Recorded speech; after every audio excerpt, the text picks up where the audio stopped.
Hello. Happy Saturday.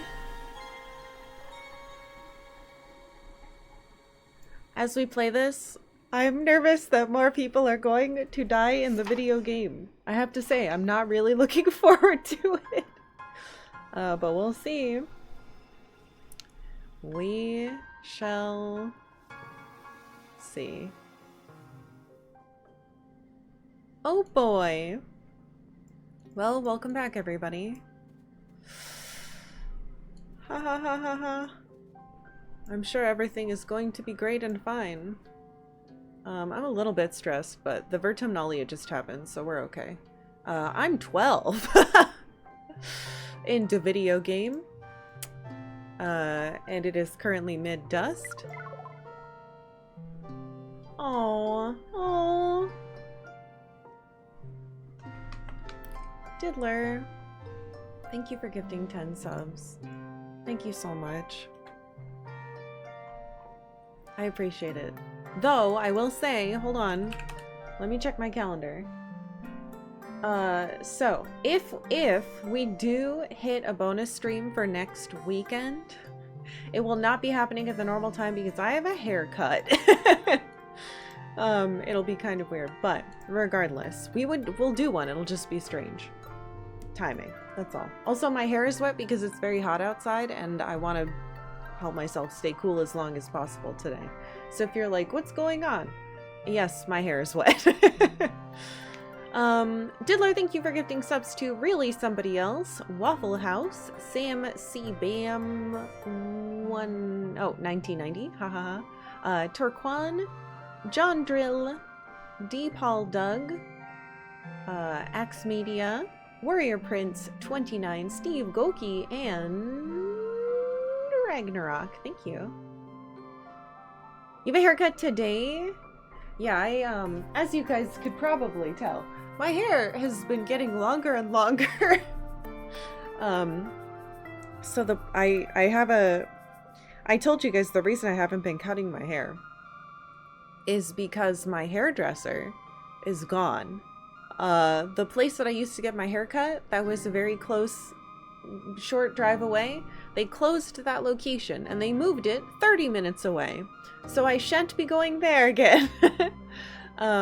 So I had to find a new hairdresser, which when you have long red hair, is kind of a big pain in the butt. Unfortunately, because you need someone kind of specific. So I'm trying a new hairdresser, and that is happening next Saturday. Anyway, who knows? Maybe we won't hit the sub goal, and I'll have like a whole day off or something. I don't know. So today, it surprisingly was totally manageable in our house all of yesterday, even though it was 101 degrees. Today it's going to be 100 degrees. We'll see. Again, I took a shower right before stream so that when my hair would stay wet. And I have a fan up there and a fan over there blowing cold air in here, so hopefully I survive. According to Ye Old Fordcast, it's not supposed to get horrible till like 4 and 5. So maybe that's why I started a little bit earlier today. We'll probably end around 3:34, so I can get out of this room and hide in the air-conditioned room of my house. And then the plan is to do a Final Fantasy stream, probably just butting around and fishing, maybe crafting a little bit, maybe doing the new raid, because I still haven't gotten no healer stuff or dancer stuff that I want has dropped yet. So maybe we'll do that a couple times. If anyone wants to come. That would probably be later, like late tonight or tomorrow at some point, but I'm thinking late tonight. Was that my cat or is there a person in my house? I think that was my cat. Fingers crossed I don't get stabbed. Rain is off. Playing card games, and I'm hearing things. That's cool. I have cameras around my house. If there was someone here, I would see them. Anyway. Anyway, welcome back to the video game. Yeah, so last time in the game, we had some pretty big, not good revelations. The first one that I think is worth pointing out is this group that we're with started off as a sci-fi inspired Earth cult. And the AI that taught us that, the ship's AI, confirmed that yes, we are a cult. Just point of fact. And I don't feel particularly great about that. Some other important things that happened. Cal has a secret alien child bug now that we are trying to hide from the colony and protect. Moomify, thank you for following. Another thing that happened, Uncle Tonin, Tammy's former dad, yeah, he's dead. This is the expedition person now.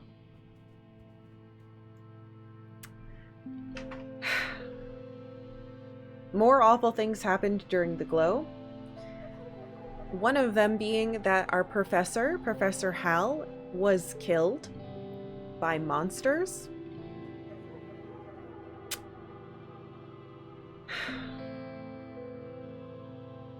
My bad dreams are getting worse. I told my parents that I want to be a farmer like them. And they were like, oh god, we really want more for you, kiddo. Now Congruence, the ship's AI, is teaching classes, which, you know. Another big thing is that my dad, what we thought was just allergies during the pollen turns out to be some type of fungal sickness called the shimmer. And now, I don't think I can see it from here, but we've been slowly adding points to a shimmer cure, which is terrifying. Tammy's full name was Aspartame. Yeah, we learned some full names.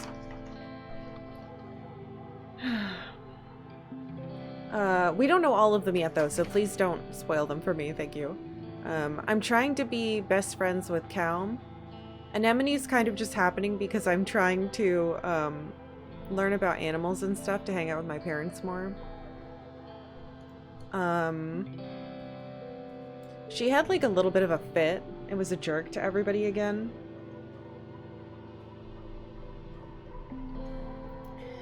Anyway, the Vertumnalia happened. I failed my thing, but I kind of wanted to fail it so that everybody else could be a little bit happier.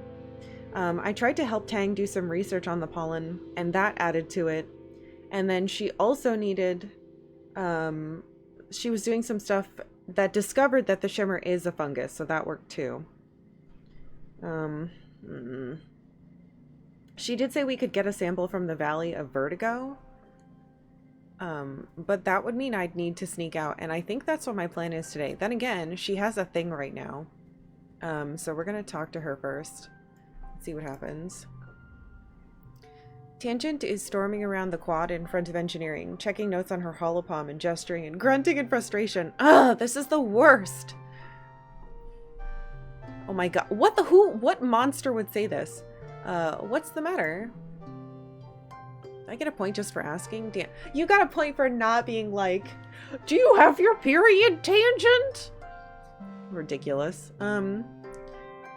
I can't possibly, she says, her voice cracking. She seems too upset to even explain it. Oh. Professor Hal, she tries again. Hal, he was helping me with this physics chapter, and now he's... She throws her hands in the air, virtual holopalm screens flying everywhere. I can't understand this without him. This is impossible, she chokes out. Why did he have to die? I don't know if she's the type of person that would want a hug. I think Cal would. I miss him too. Tang nods angrily. He was a good teacher, she says. He didn't deserve to die. I wish I could have done something to save him. You both go quiet for a few seconds. Eventually, Tang sighs. Well, we can't count on the adults to protect us, that's for sure, she says. We'll have to do it ourselves. I wish I could help her study, but I have no engineering at all. Well, good luck. Tang nods, going back to her notes. Thank you, she mumbles. I'm sorry, I'm not good at engineering. But I am gonna sneak out. Alright, sneak out through the drain pipe.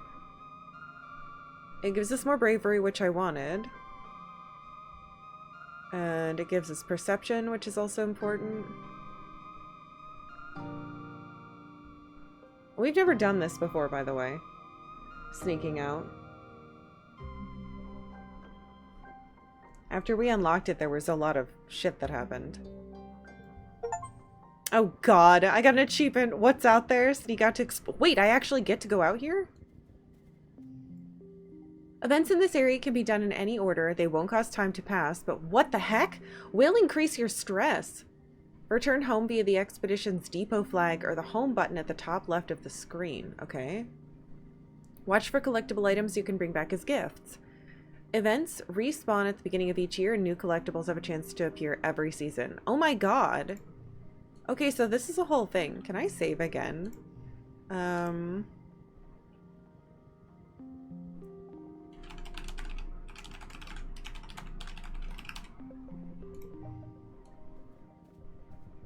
Alright, so things can just cause me stress. Oh god, I don't know if I want to click on that. Hey, an item. But I don't think I can get to it unless I go through there. Oh no! Colony outskirts. What's this? Oh god, I clicked on it. A nearby pond has dammed up and washed out the path here. The path continues on the other side. Bravely jump over it? Turn back. Hold on. So I guess that's the drain pipe I popped out of. Okay, keep exploring. Alright, what's the one over here? You leave the path and sneak through a strand of mush trees to one of the little sawmills dotting this area.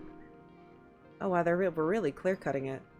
It's a small but busy operation. 3 people feeding mush tree logs into some kind of machine, while a 4th one directs a 4-legged robot with a plasma saw mounted on the front. I can stay and watch what they're doing and I get this stuff. Leave in disgust. Oh, rebellion. You like the forest better the way it is. It's all wild and natural. Yeah. Uh-oh. Time passed. I got 15 stress. We're gonna have to rest after this, I think. Why are they destroying the natures? What's this? You sneak up to the expedition's office at the colony gates. Nobody's seen you yet. The lively hustle through the gates kind of make you miss your friends inside. If you want to go home, you could sneak back through the drain pipe now. No! You know what? Stop making me click on that. Oh my god. Can I go this way? There's another thing over there. There's another thing over here.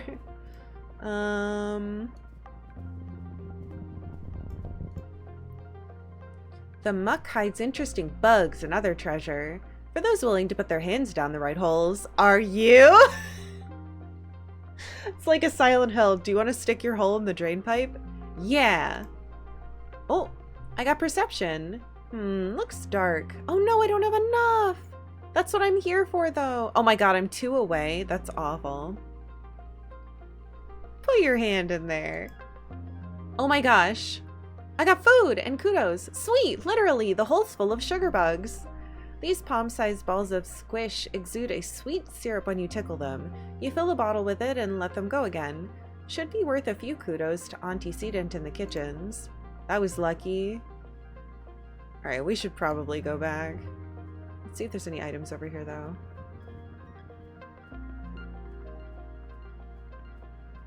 Alright, so apparently we should at least go out here once a year, because stuff respawns.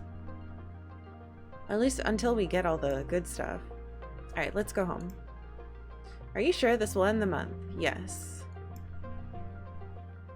I don't want to get too stressed out. You spent the month exploring, and I got bravery! Yay. How many perception? Now we're at 20. Thank you, Eagle Eyes. And Deece likes us a little more. Okay.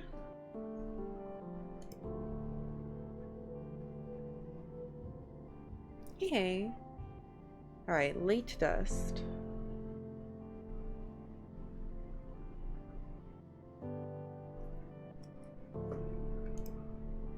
Alright, we're stressed out, so we're gonna have to do something relaxing, but let's see. I want to see... Oh, I wanted to talk to him anyway. I wanted to see if he liked mushlogs. Karkalla. Stoltenheim! Thank you for 57 months. Thank you for tier 3 subbing. Welcome back. I hope you're having a good weekend.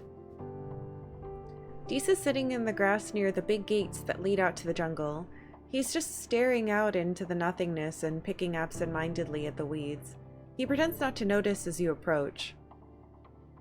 Are you okay? Deece glances up at you. He sees your look of honest concern, which seems to make him angry. He frowns in disgust. That's such a stupid question, he mutters. Why do people keep asking me that? Sorry. He sighs. He shrugs. Whatever. It's not like people really care. Do you want to play a game? He draws his knees up under his chin. Not really, he mumbles into his sleeve. We could build a fort. No. He speaks more firmly this time. I just want to be alone. Damn it! I fucked that up again. I need to be mean to him. Hey, do you like log? Yes. Oh, thank you, Dee says, clearly unsure of how to react. I'll find something to do with it. Whatever, he still liked it. Hey, do you want a log? He's talking about how much he likes it here, which is fine. He does like a log. Oh, thanks for thinking of me on my birthday. Oh my god, we learned his birthday. Okay. That was lucky.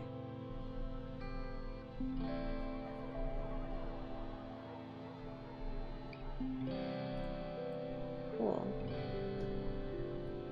Oops, that's the wrong spot.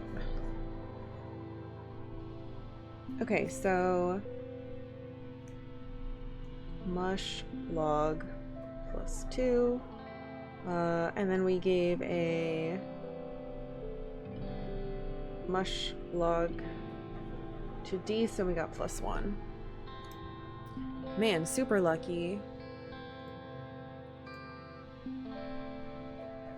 Late dust. I think we only know one other birthday. And it's hers, which is early wet. Okay, does anyone else have anything to say?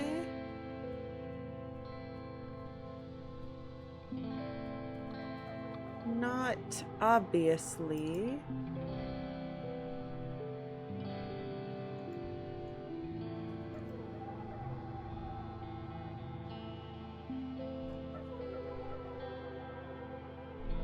I wonder if she would like the crystal.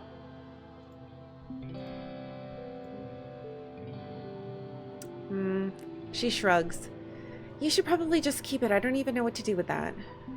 When you insist she keep it, she shrugs. Sure, maybe I'll find a use for it. Alright.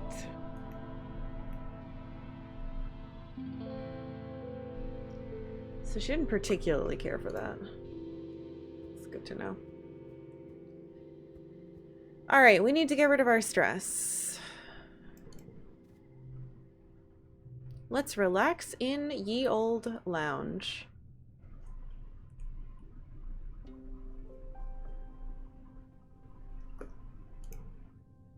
You organize a raid on the kitchen pantry for snacks. They want to be free. You must liberate them. Alright, I can forget baby crawling. That's fine. Get rid of that. Happy again. What is this? Early wet. Clear-minded. You've got no stress. 10% chance to get a bonus +1 when increasing skills. Okay. How long? Just once? Early wet.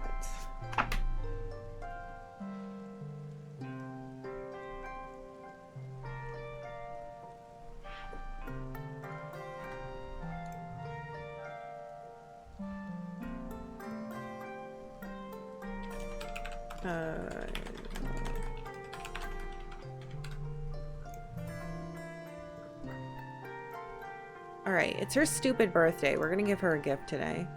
Even though she's a jerk.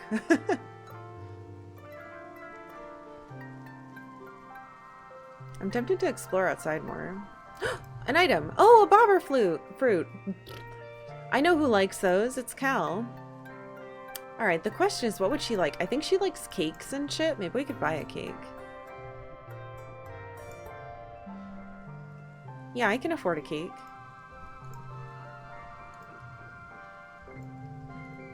Alright, let's give her cake for her birthday.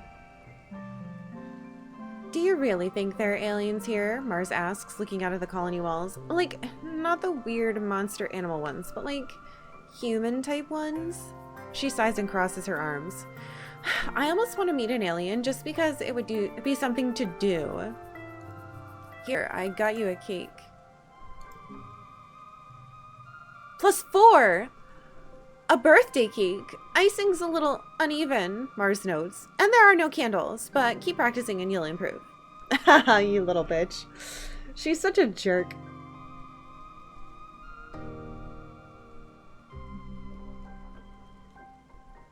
But we got +4, so maybe she'll stop being mean to me now. Wretched little girl.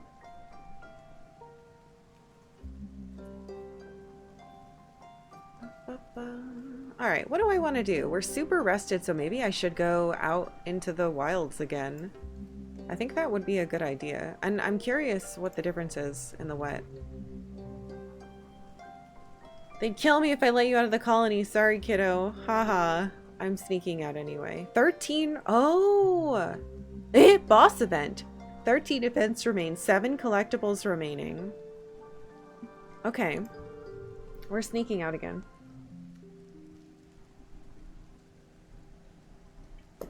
I didn't realize it would tell you all that stuff. That's so cool.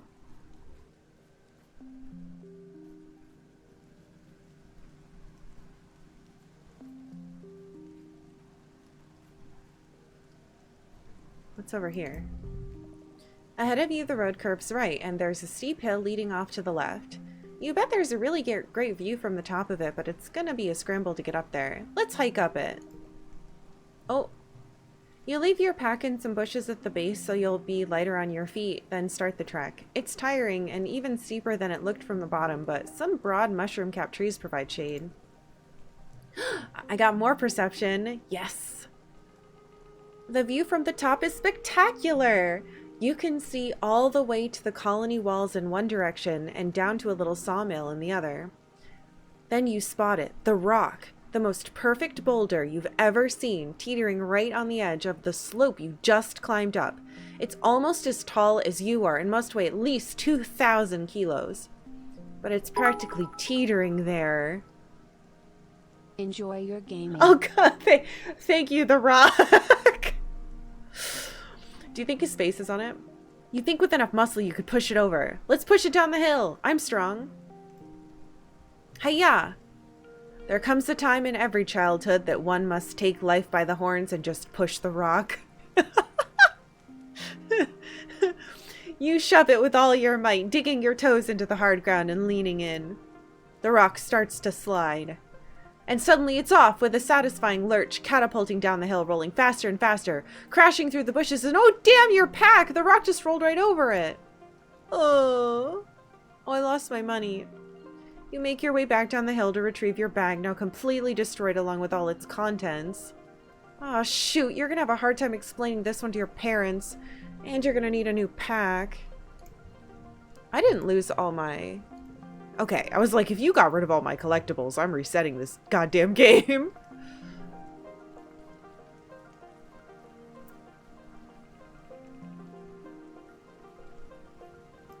A log? I gotta figure out who likes those. Someone must. You let your mind wander as you're walking and bumble straight into a field of gelatinous blob grass. Totally transparent, the sticky fronds are hard to see but even harder to ignore, especially once they start glomming onto your boots and slowing you down. It's like trudging through thick mud. You stubbornly decide to keep going, paying close attention to the visible signs of this blobgrass field. And there aren't many, just an absence of all other vegetation. Let's look for a path through. Perception challenge. It's 3 rounds.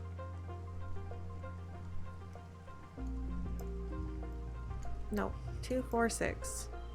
Already at 16. Is that good enough though? Let's see. I think that's probably as good as it gets, honestly.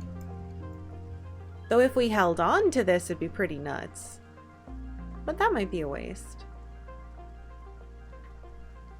Like, look at this. Let's just do it. 1, 2. This little jerk. Alright, well we can just finish it now. Even though I have to pay.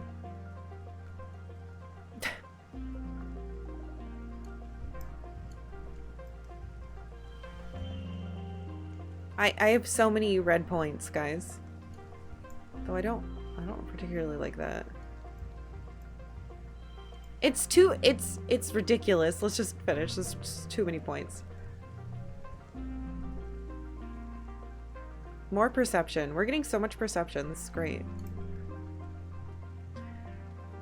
Aha. Oh. There it is. You can hop along from that rock to that fallen log, then climb over those old pieces of surveying equipment. You get through the villainous blob grass. You spend a bunch of time on it though, and it takes some tricky balancing. It's tiring. Alright, we're at 50 stress, because time just passed. Wait, can I not go backwards? I got a yellow flower. Alright, I think that's enough. Maybe. Like, I know we could do a bunch more, but you never know what's going to happen tomorrow.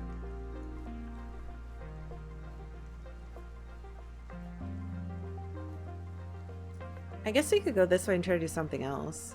Let's see what they are. Oh my! A large woolly blue creature is floating here, a meter off the ground. It seems to be upside down, which is causing it some distress. Its segmented legs kick uselessly in the air as it tries to right itself. This must be a float cow. The colony is working on domesticating these, though you haven't seen one up close before. Her slitted eyes look at you imploringly. She makes a helpless lowing noise and tries to flip over, but she can't. Why on earth would I milk it? Let's figure out what's wrong with her. Thank God I have the animal points. You take a closer look at the float cow. You've heard they float using a certain ratio of liquid to gas in their membranous bladders. So after some consideration, you figure out that the bladder on her back must be too full of liquid. Oh no! Leave it for now. I need more animal points. Alright, let's go back. We'll come back here later. Let's see what this one is. Oh, it's a bravery challenge. A stream cuts through the path here. There must usually be stepping stones across it, but the water's too high to cross safely. Yeah, fuck it. Let's just do one more thing. I'm brave. I'm brave?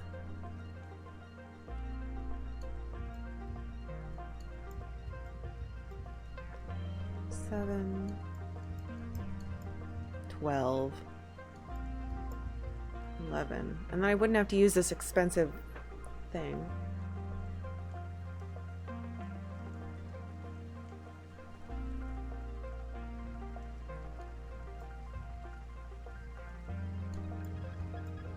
But 12 is more. God damn it.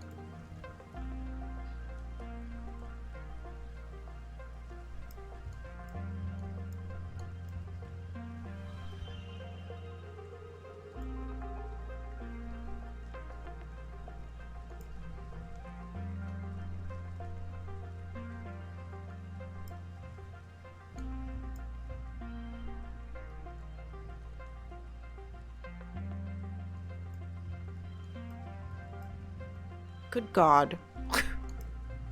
My cards are too strong. You bravely fall in and get wet. You flounder toward the other side, soaked but victorious. Alright, we definitely need to go back.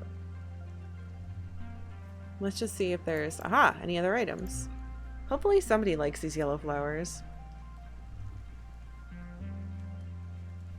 Alright, I think if I click this button I could just go back, but... It's right here. Go home. Are you sure? Yes. When I was a kid, I bravely did stuff like that all the time. Alright, hell yeah. Our perception's almost at the point where we get a thing. Our bravery's getting much better. Midwit. I'm worried because we're headed toward the glow and I'm probably going to get really stressed during that, so we should make sure that we rest after this one. Alright, I want more animal points so that I can help that floating cow.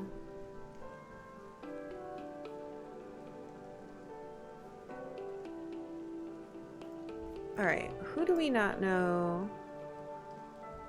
I wonder, would you like a flower? I've already seen that. She does! Okay, yes. She likes yellow flowers. Eh? Flirt? I'm 12 years old.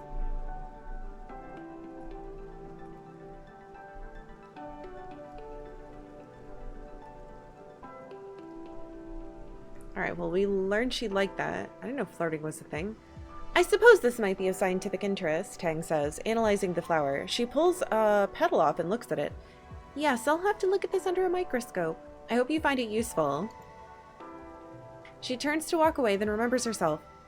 Thank you, she adds, almost as an afterthought. Good enough. What the hell do you like, then? I don't know what Cal's augment is either. Wait, Cal's already 14? What the heck? Oh, Tangent's younger than me. Oh wait, is she? No, I guess she is. Mars is 13 and she's still acting like a little jerk. Maybe you like logs. No. She looks at the offering. Thanks. Damn it.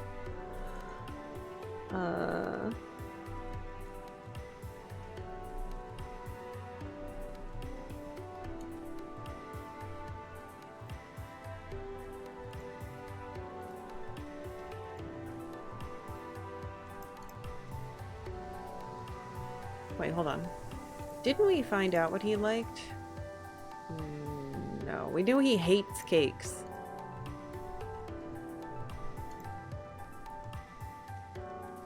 Do you like weird roots? Yes! Oh my god.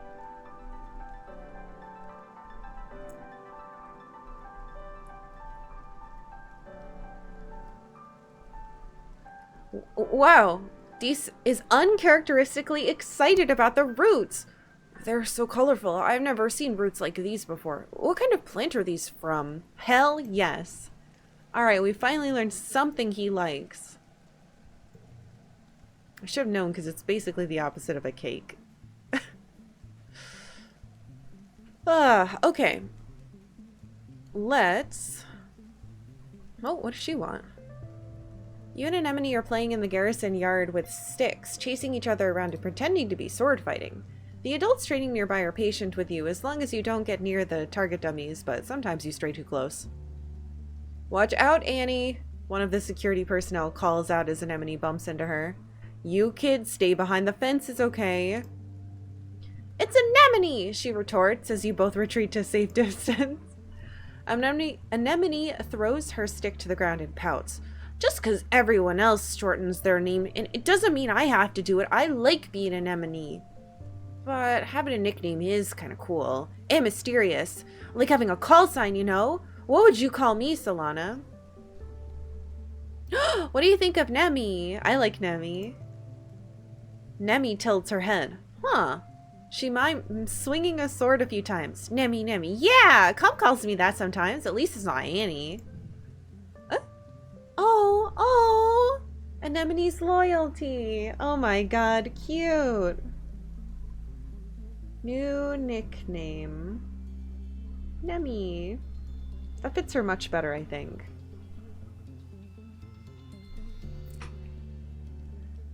All muscle cards under 2 become 2. What? That's insane! Nemi picks up her discarded stick. Now, she says, brandishing it at you. Prepare to be defeated by the mighty Nemi! You spend the next hour sparring with Nemi in the yard. Cute! Aww. Alright, let's do the only thing that gives us animals. Oh right, I forgot I could relax on the walls. Why isn't it showing me what it gives? We should do that next time. We need to rest. Alright, animals. Defense training is what we're doing.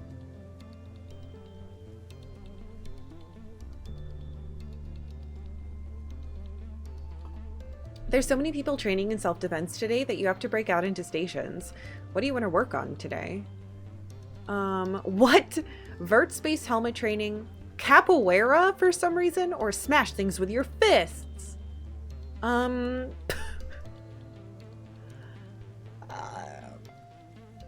I guess smash things with your fists? That sounds funnier.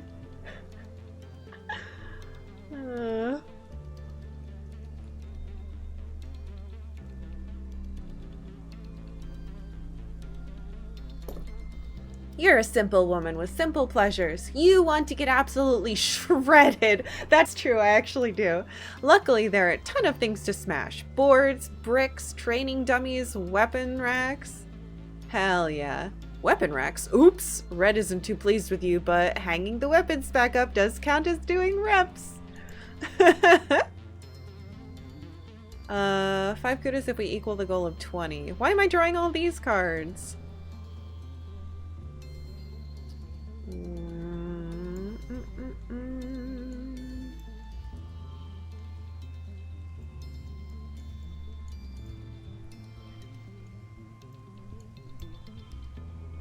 29 feels pretty strong.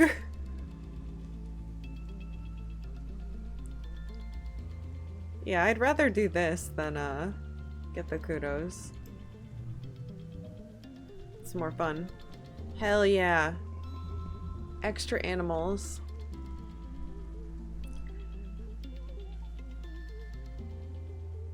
Alright, we are almost at the first combat thing too. Alright, I'm gonna hang out on the wall, I think. And then it'll be the stinky glow.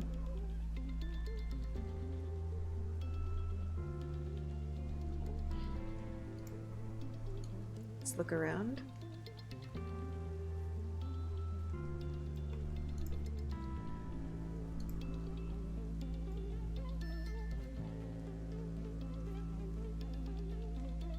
Yeah, I don't want to do it the job thing. I don't want to hang out with Mars. Alright. Let's save here.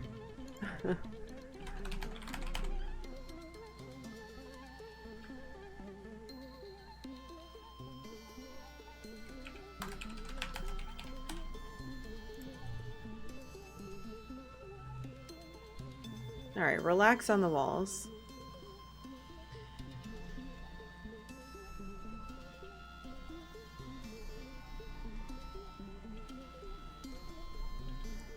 You use the uninterrupted time up on the walls to catch up on some schoolwork. Attending class isn't mandatory after a certain age, but if you want to be able to get into one of the more specialized career paths, you're expected to at least do some independent study, even if you're not attending class.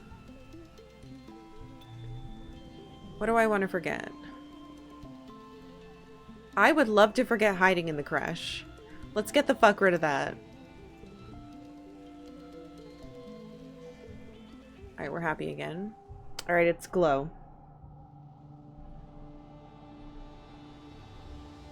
I was really hoping that I would hit another level in something else first, but I super duper want to sneak out, guys. It's the last time this season we can even do it. Hey, dude. You find Dees illuminated by only the glow of his hollow screen. It's easier to read when it's dark. There's less glare. This is the best season for it. I could give him another route. But I'm gonna wait. Oh, a crystal. Hell yeah.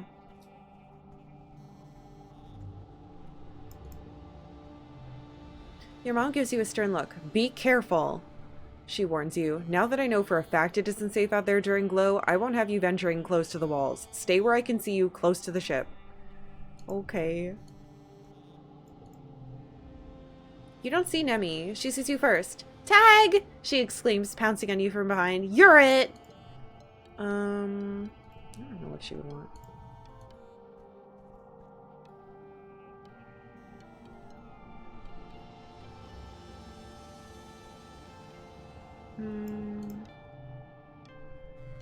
We could shovel dirt during glow, but that might be dangerous. I don't know. Can I sneak out? No, you can't sneak out. Too scared to go outside during the glow.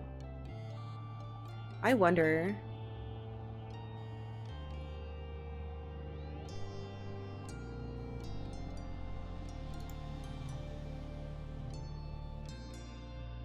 Let's try doing this. I don't know if it'll even let me, though.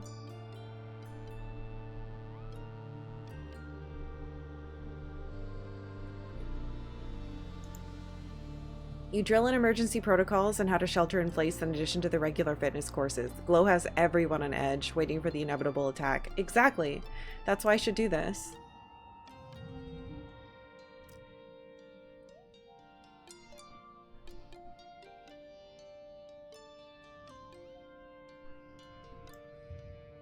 Becomes a 2 is so annoying.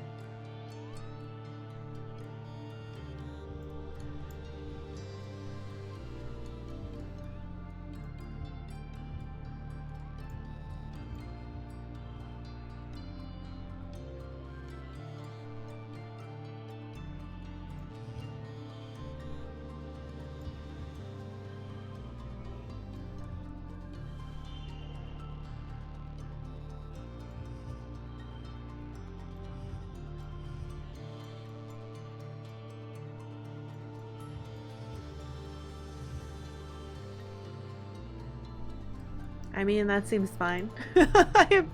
I'm too strong. I have a feeling they're gonna take all my stuff. Alright, we got 4 combat. We got more animals. I'm getting there. Oh. 2 data points form a line, but 3 is a pattern. The colony has been on high alert all glow, hoping that the creatures from beyond the wall don't return for a 3rd year in a row. Surveyors keep reporting that they're seeing unusual animal activity. Even the plants seem different, they say. And the new tracks that must have been left by creatures larger and heavier than you've ever seen. Oh god. You and the other colonists drill evacuation plans. Oh no! You're in engineering when you hear sirens ring through the colony. You cover your ears against the noise and make your way to a nearby classroom. This is one of the assembly points, so you should be safe there, but it wasn't so safe last year for Professor Hal! What if another creature gets in? Congruence, the new teacher, is just a face on a computer screen. She can't protect anyone. Oh no.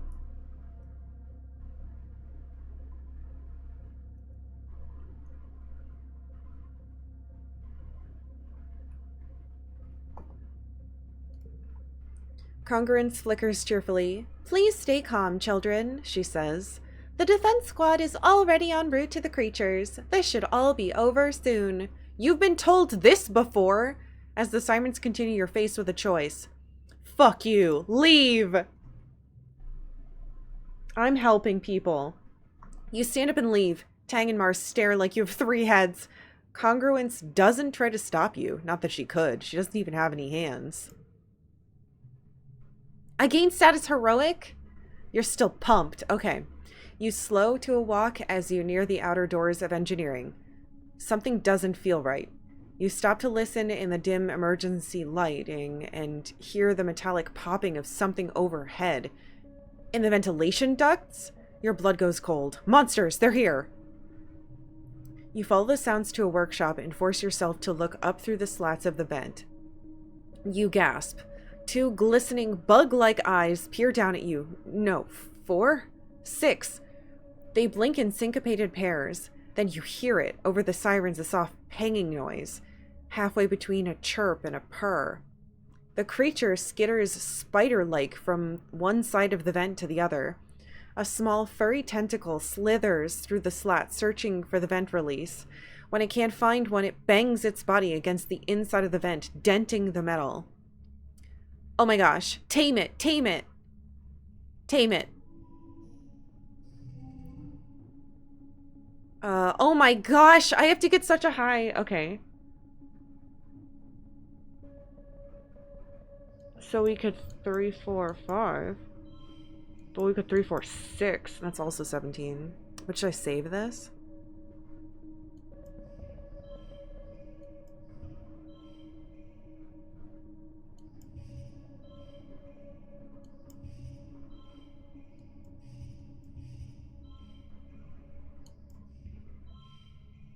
Fuck.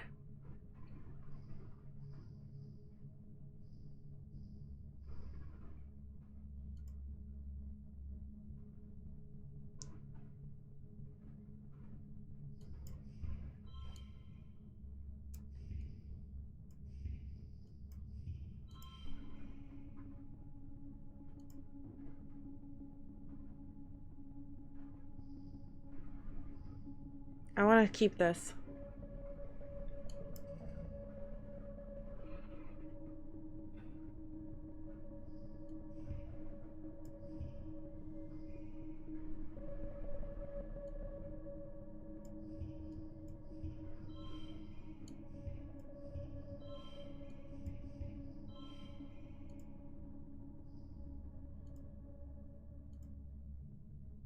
I mean, we got it, so I have another turn after this.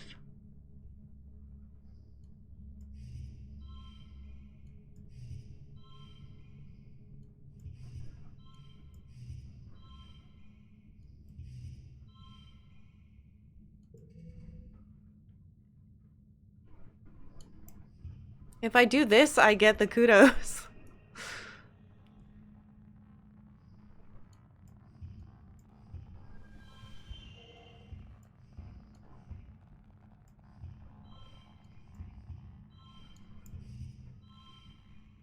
But Super Goal gives me a bonus to animals, which I want more.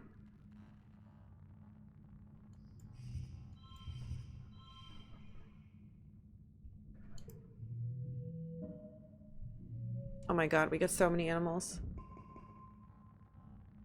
Thank god I have that book equipped. I lost the kudo, but I don't care.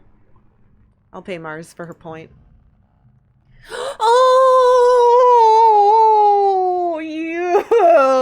you win it over by reading its body language and slowly building trust. It seems to want to join you, and you hope you'll be allowed to keep it. Ricky. Who would kill you? Oh my god, you're so cute.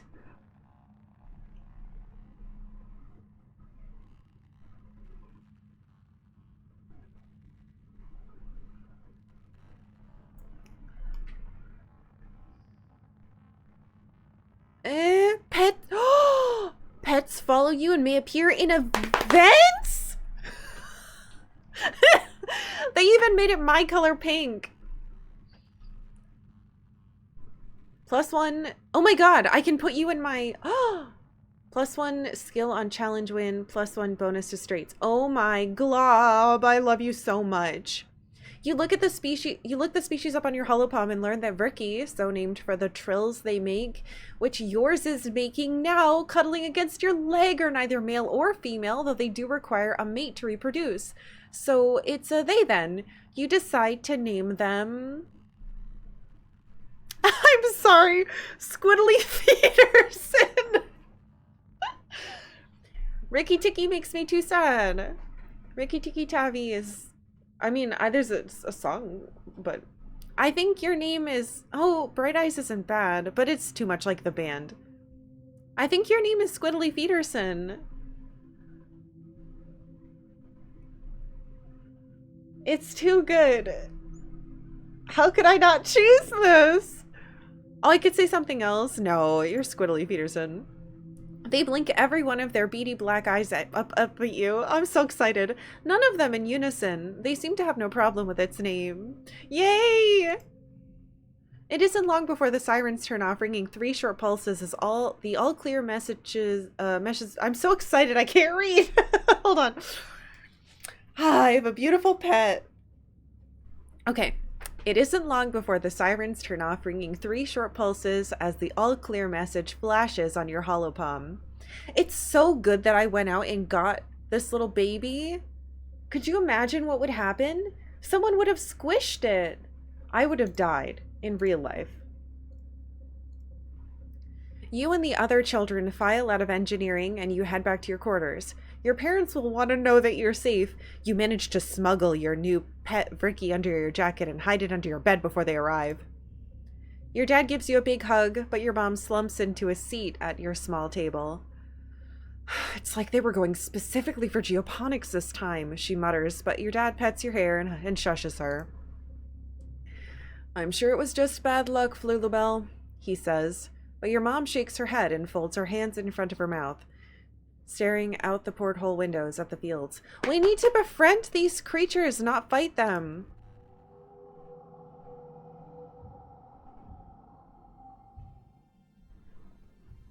Well, okay, it's happening.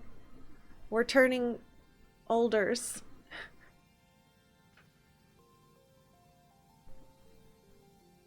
13. All right.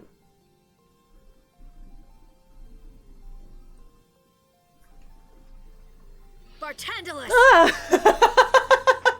God damn it. 13, right. 13. Friend, thank you. That's what we should have named our sweet child. Ugh. Okay. I increased food.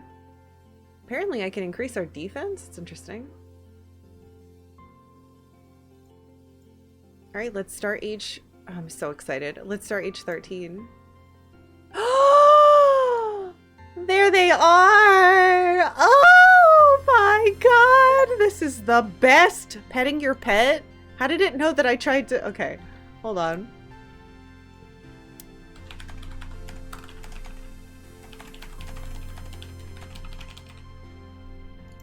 This is my replacement for Tammy! Baby! Wow. Oh, I wish I had room to put them both. Actually, we might eventually because we're increasing a bunch of stuff. Wait, why is that there? Oh, because of this. I'm heroic. So we should be doing more physical skill stuff. I think I want to increase... You're so cute.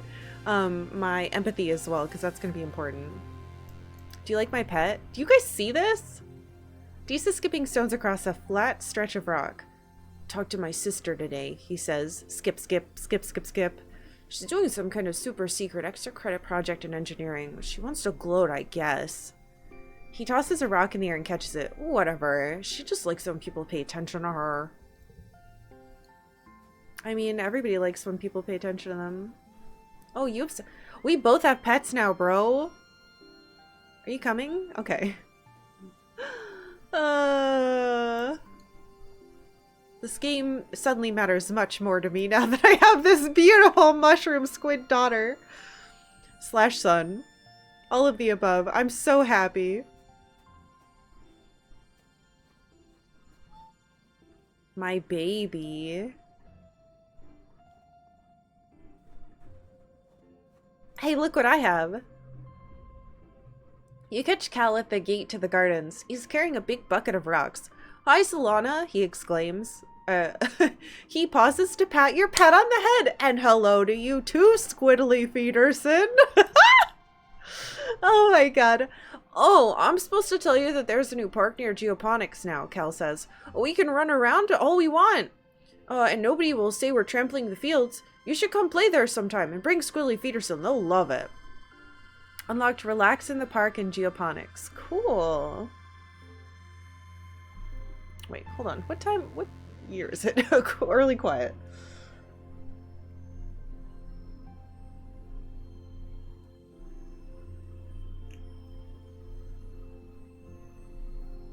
Unlocked Relax in Park.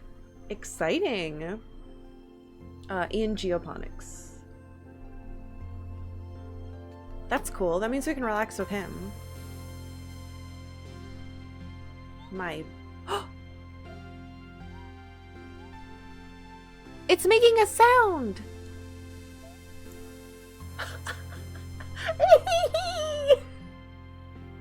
Oh, crud. I have to take a dumb break. Damn you, Twitch. Alright, I will be right back. And we will continue the video game with our sweet child, who we now love very much. The baby. Oh, this game's gonna kill it, isn't it? I'll be right back.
Hello.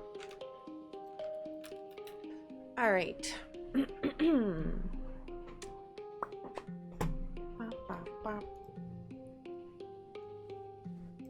Mother, look at my pet. Your mom blinks at you like she hasn't seen you in a while.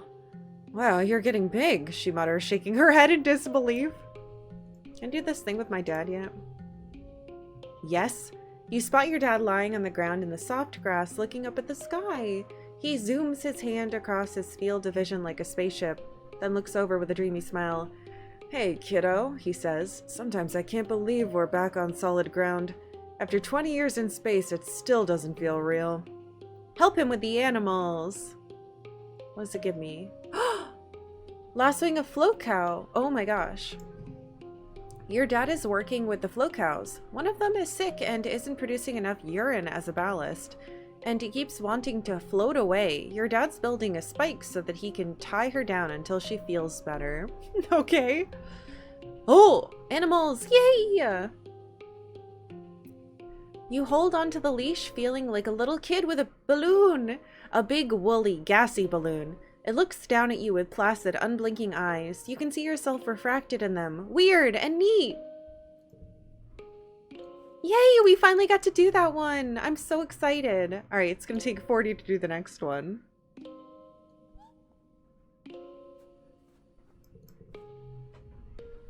We already saw this.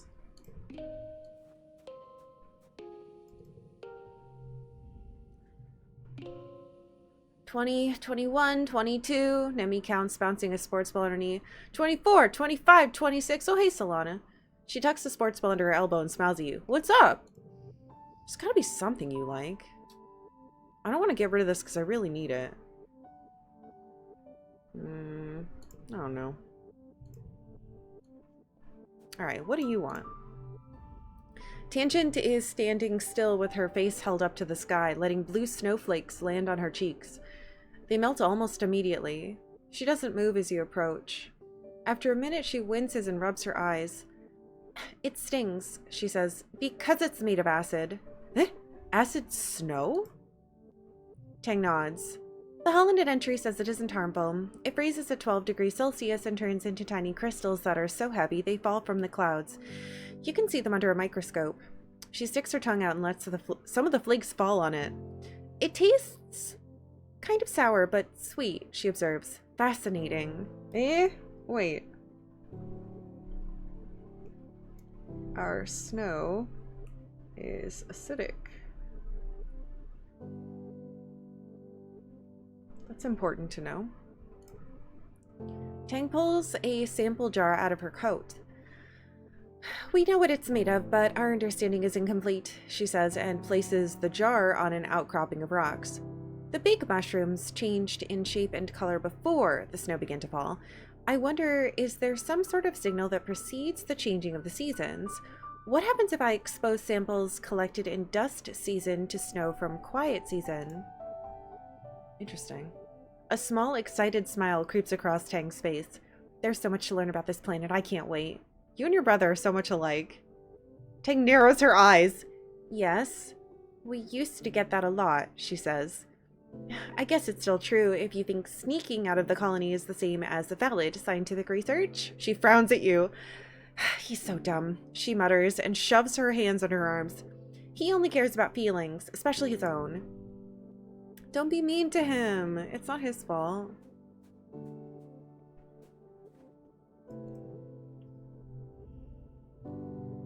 Solana, what do you think about this? Mars walks up toward you haughtily, stops, poses with her hand on her hip, and then turns and walks away. I call it my cool walk, Mars says, looking over her shoulder. I also have a boardwalk and a flirty walk. It's important to switch it up once in a while. Ooh. Oh, that's good. Medicinal roots. We can give one to these. Here you go. Because I think I have 2 now. Yeah, here you go. Hell yeah. Alright, so we should be doing physical stuff.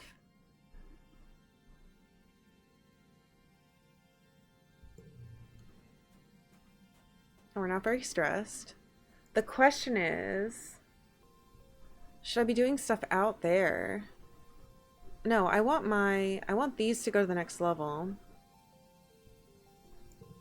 And I want my animals to keep going up so we can do that stuff. Oh, I'm not trying to talk to you. I'm sorry. And this is the only way to get animals. Alright, we're doing defense training again. We've been doing it a lot.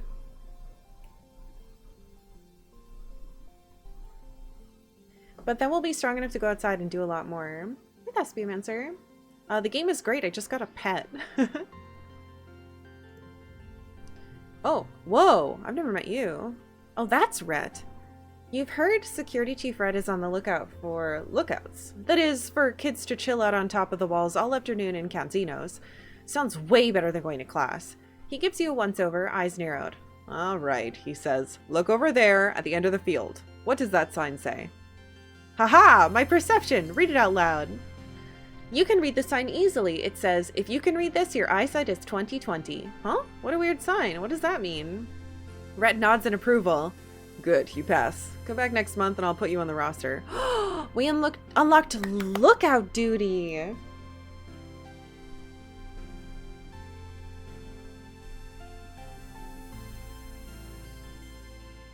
In garrison. Exciting.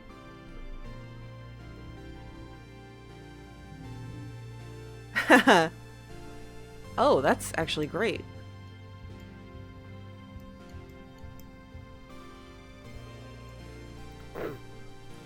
Um,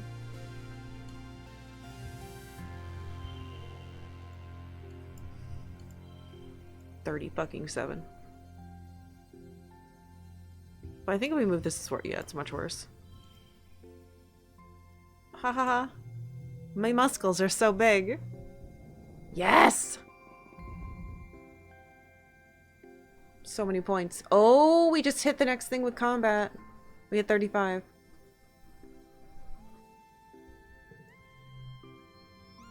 Oh, you wake to the sound of your parents arguing in hushed tones, clearly trying not to disturb you. You blink away the sleep from your eyes, eventually remembering, wait, isn't today your 13th birthday? Where's your birthday cuddles? Your parents always make a big deal out of your birthday. Uh-oh, it's probably because I'm 13 now. You peek out through the privacy curtain on your bunk and listen in on the argument.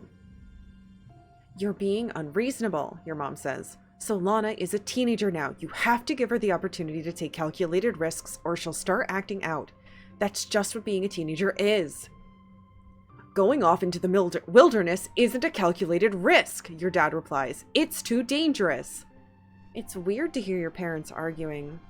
If they ever disagree, they sort it out quietly or go to mediation. This time they sound really upset and it's unsettling.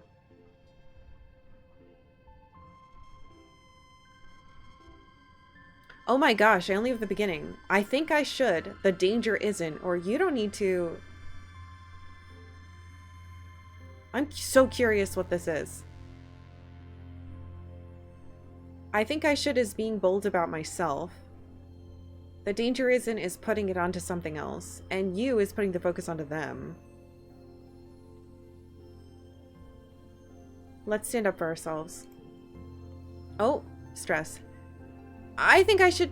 They glance at you. Your mom holds up her hand to silence you and goes right back to talking.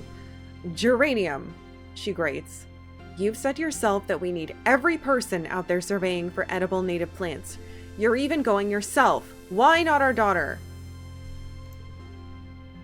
Your dad flails his hands helplessly. Because, Flulu, she's our daughter. It's our responsibility to keep her safe. You're not keeping anyone safe by coddling her. Your mom almost shouts, and your dad flinches in shock. Solana's survival depends on her understanding this planet we're living on. So you're not doing her or the colony any favors by pretending like that's not the case. Bravery. I can take care of myself. You're brave, but you aren't stupid. You assure them that you'll stay out of trouble. Your dad's shoulders sag as he shakes his head. You barely even know what's out there, kiddo. He mutters, but neither do you. And I already snuck out. Your mom's fierce expression softens. Hey, Solana, sorry. It's your birthday today, and here we are arguing like a pair of assholes. Whoa! Happy birthday! They both give you a hug. We meant to order up from the canteen and have your usual birthday breakfast, but we got to talking about how Utopia's opened up positions in expeditions for kids 13 and older, and, well, that's you now. I suppose we'll have to let you spread your wings someday. Your dad relents. I just feel better knowing you were safe here inside the colony walls. He gives your mom a faint smile. We decided early on to let you choose your own path in life, so if you want to join the expeditions, we're behind you. Just be safe. Unlocked, explore nearby in expeditions. Oh my god.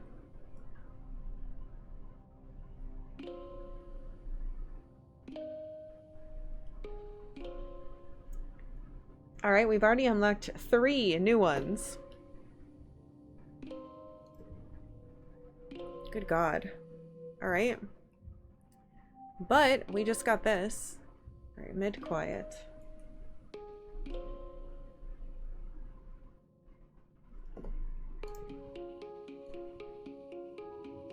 Oh, new perk. Eh? Combat level 1 means shop weapons.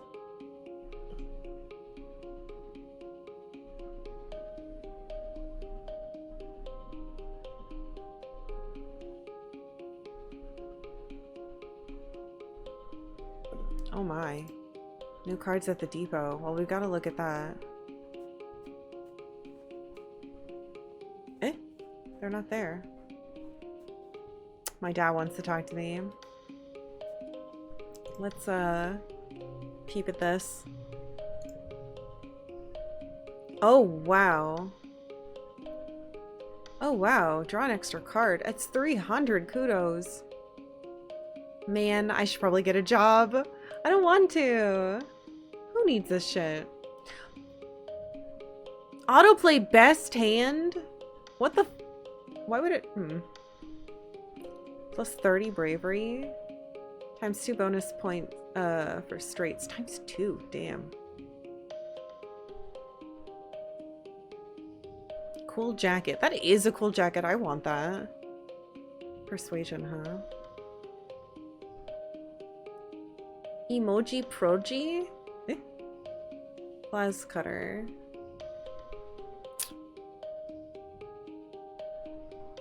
Well, now we kind of need money.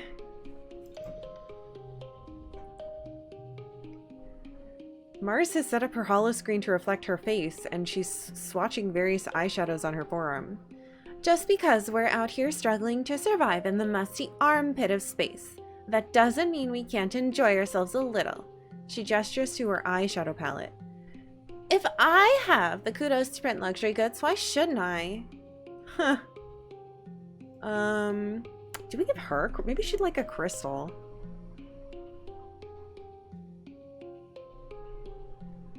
I wish it kept track of all the things I gave people. Oh no, we know she likes cake. Never mind. Wasted a bunch of money buying that for her, though. We're still getting bonus points for toughness stuff, and I still want more animals.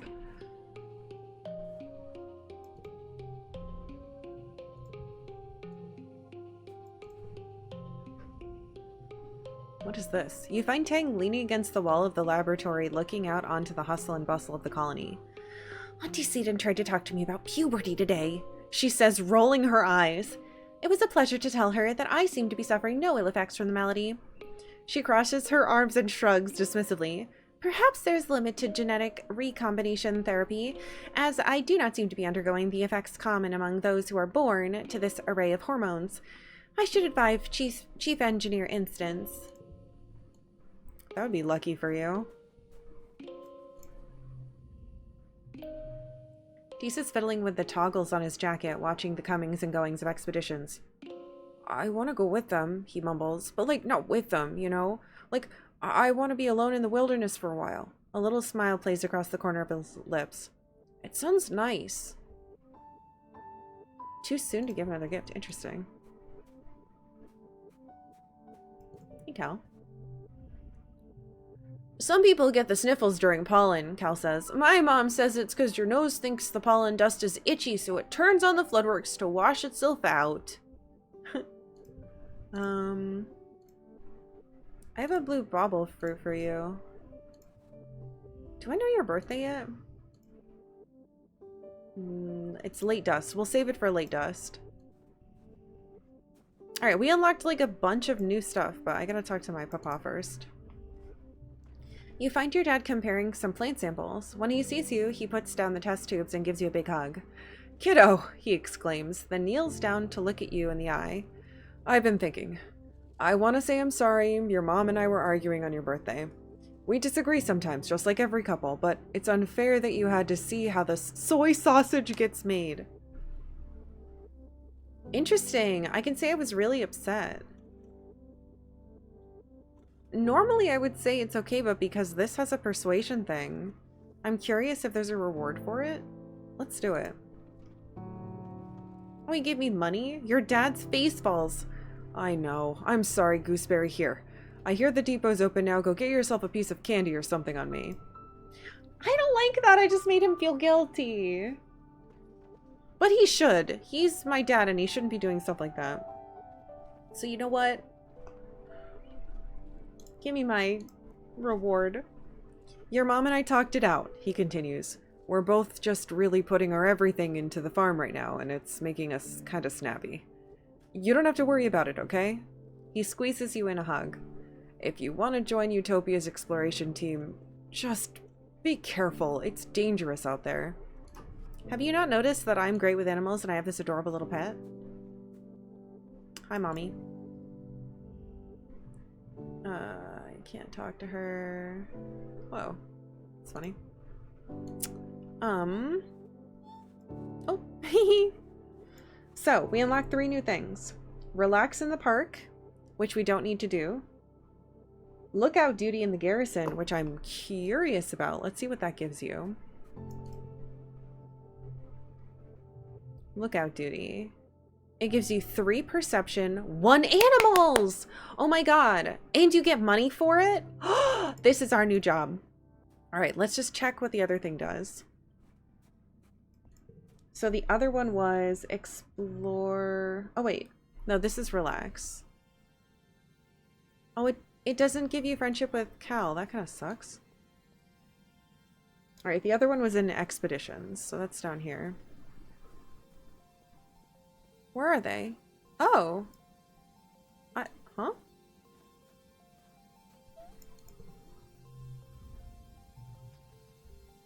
Explore nearby. All events have respawned. Okay, so it's not allowed anymore. I can just do it. This gives you animals too! Survey the plains. That's so cool. Well, shoot. Maybe I want to do this one because it gives me friendship with these too. It's perception in animals. It's exactly what I want. Alright, let's survey the plains. That sounds more fun.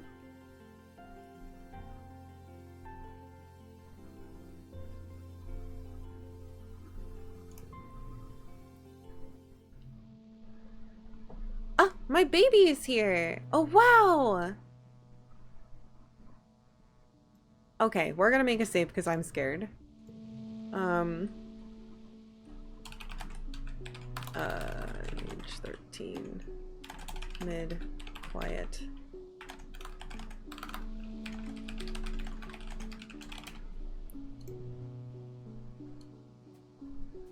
Can I look around? Ooh. Wow, this is absolutely gorgeous. What is that? Alright, let's worry about that later. Let's talk to you. When you boarded the expedition's autobus this morning, you didn't know what to expect. It trundled you and the other surveyors a few clicks north to the prosaic plains, a high flat area with cooler weather than your colony.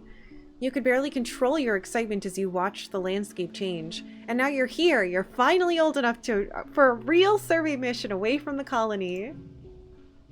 Oh. That's so nice! Oh my gosh, we gotta equip that. You greet Chief Surveyor Utopia at the depot. This here's a plas cutter, she says, handing you one. It's a tool for cutting and heating things. You can use it to make a fire, cauterize a wound, boil water, and it cuts some materials pretty alright. You can use it for self-defense too, but I don't suggest it. Are we gonna be in danger? She makes a so-so motion with her hand. This is a quiet area and what we're doing, we're not supposed to be in danger. We're just going to be taking notes and pictures, keeping track of all the flora and fauna we see. Just don't touch anything unless I ask you to take a sample. Everything's potentially dangerous. We don't know much about what's out there, which is why we need surveyors, even youngins like you. The prosaic plains are a sparse region. Like you can assume from the name, you can see things from a long way off. Utopia sees you squinting at the horizon. And what are you going to do if you see something coming for you? Avoid it. Good kid. Utopia approves, patting you on the back. We don't need any trouble. Dees joins you. He must have come on an earlier autobus. Oh, good you're here, Utopia says, digging out another plas cutter for Dees. You two greenhorns are with me for the foreseeable. Now, we don't gotta sniff each other's butts all the time out here, but I do expect y'all to be in yelling distance. Comms can get spotty out here. You and Dee share knowing glances. You've both been sneaking out to explore long before you're officially allowed to. Utopia also hands you a surveying drone and shows you how to launch it. It'll automatically perform local scans of wherever you go, though detailed scans still need to be done manually. When you return here to the depot, it'll upload its findings to the HoloNet. Your job is to cover ground, see what's out there, and so long as it isn't dangerous, record it. She slaps you on the back. All right, team, don't get yourself killed out there, okay? Hell yeah. Wahoo! My baby. All right. We're gonna get bonuses to all of this. I got more perception already, so when we get out of here, hopefully, we will get whatever that perk is. Look at this critter. Something big suddenly bursts out from the jungle and scampers across the path in front of you. It looks like a miniature landslide, bush-covered stone being pulled forward by powerful arms. Whoa! Hot on its heels is the second one. A little smaller and bushier, but just as full of energy. Oh, are these bush bums? Utopia's mentioned seeing them, giant creatures that look like boulders but grow fruit like they're plants. Like they're part animal, part vegetable, and part mineral. They charge back and forth across the path as you wisely keep your distance from the powerful animals. But for all the crashing and stomping they're doing, they don't actually seem to be angry. You'd swear they were actually being playful. Why the fuck would I attack them? Let's get closer to watch. I want to learn! Surely we won't get in trouble. They seem to be playing a game of tag. When the chaser catches up to the runner, they reverse roles. They do it with such gusto that the surrounding underbrush is completely crushed in a wide circle. An almost perfect circle.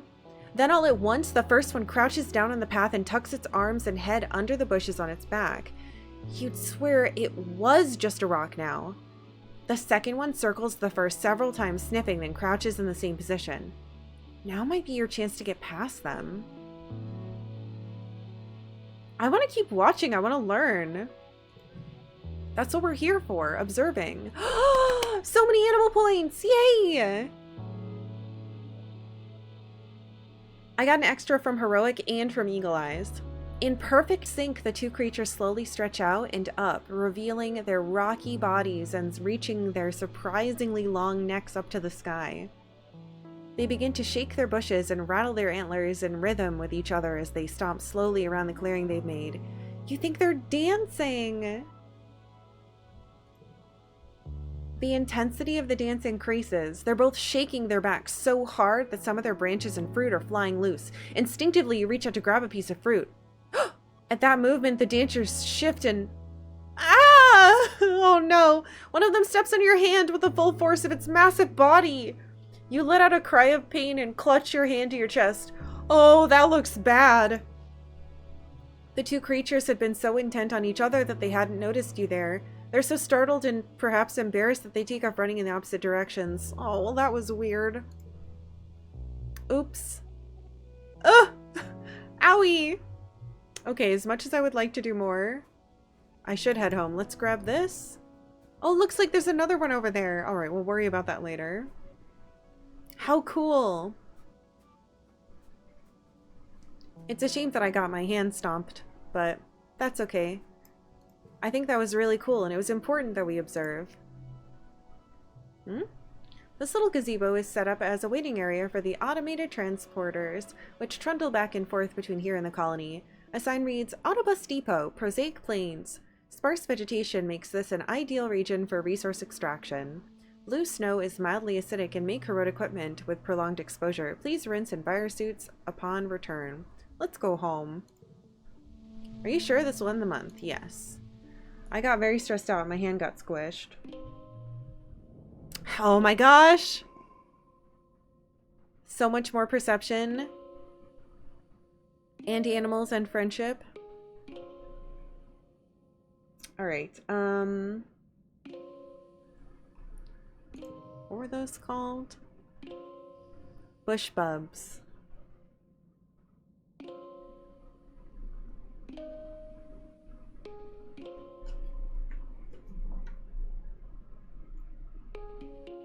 Bush bub dance.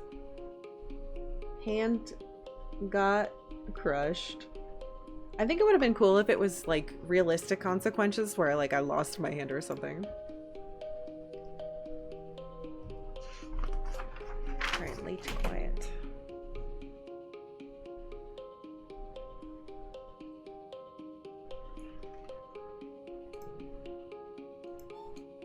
Squeak. Oh, perception. All collectibles glow because my perception's higher. That's so cool.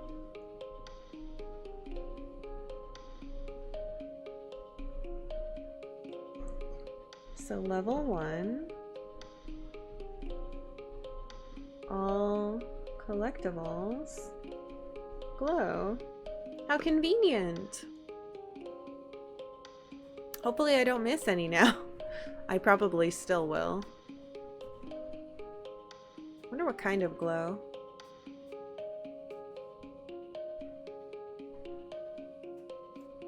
Alright, so we're quite stressed out because of that. But we want to make sure we keep getting things. Is it anyone's birthday? It is late quiet. I don't know when yours is. Oops, that's the wrong button.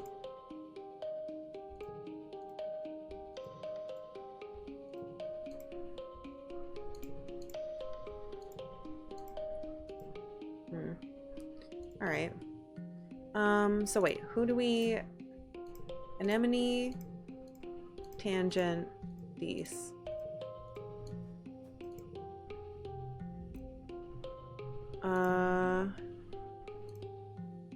We don't know what she likes yet.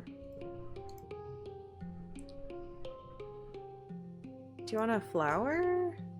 Someone else likes flowers though, but we could try it. She thinks it's fine. Alright, it's not her birthday. Thanks. I know I need a break soon.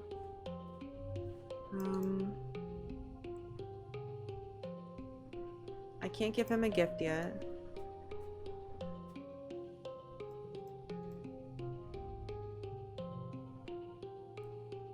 The brain requires a nearly continuous supply of glucose.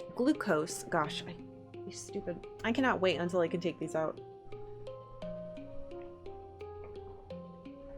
The brain requires a nearly continuous supply of glucose, Tang says.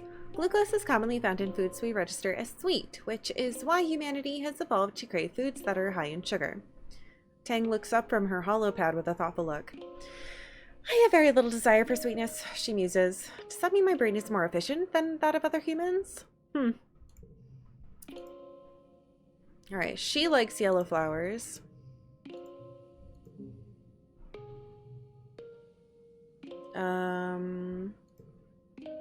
Okay, doesn't look like it's her birthday either. Yeah, I should have been writing that stuff down. Oh well. Alright, so we need to rest.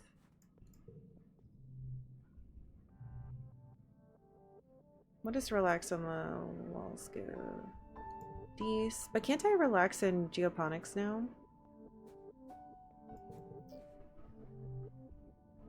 Relax in the park. I want to do that because we haven't done it yet.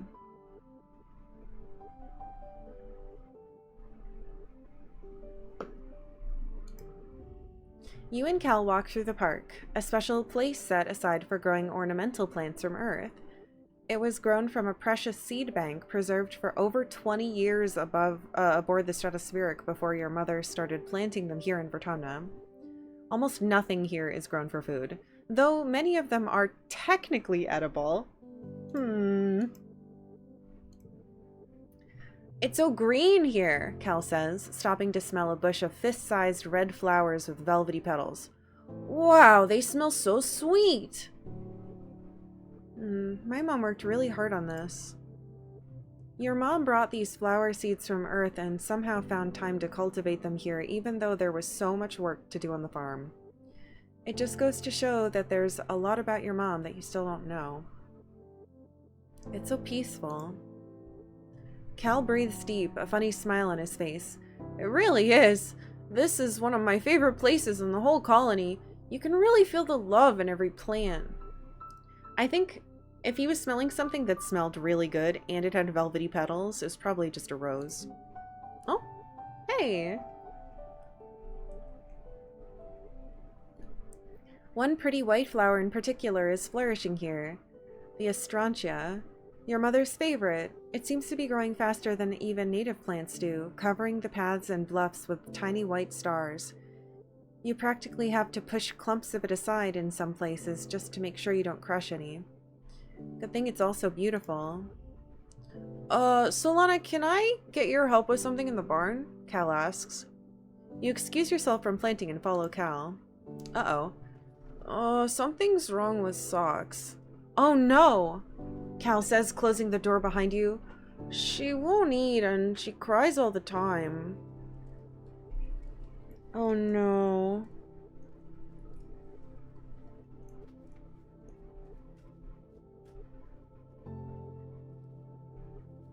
Probably because we stole her. You look into Sock's crate. She's almost too big for it now, even curled up in a ball. She raises her head and peeps miserably at you, then curls even tighter, her bulbous antenna dropping. She looks paler, right? Cal says, coming up beside you. And she's always sleepy and cold. I don't know what to do. She won't eat leaves anymore or anything else I bring her. Potatoes, corn, wheat, beans. She just chews them and spits them out. He points to the lid of the box. She's been chewing on her box, too, he says. I'm worried she's gonna chew her way out and escape while I'm not here. Cal rubs Socks under the chin, but she barely responds to his touch. You've been outside the walls, right, Solana? Have you ever seen any animals like Socks? Full-grown ones? What do they eat? Maybe you should let her go. I can't do that, Solana. Oh no, Cal says. She's never lived in the wild. She probably doesn't even know how to survive out there. Cal closes the lid of the crate. I'm really worried, he says. Oh, I guess I'll keep looking. You kidnapped her! Fuck. Oh, that's... It's letting me forget. That's interesting. No, I'm not forgetting either of these. Okay. Told Cal to let Socks go. He won't. That's really bad. Alright, early pollen.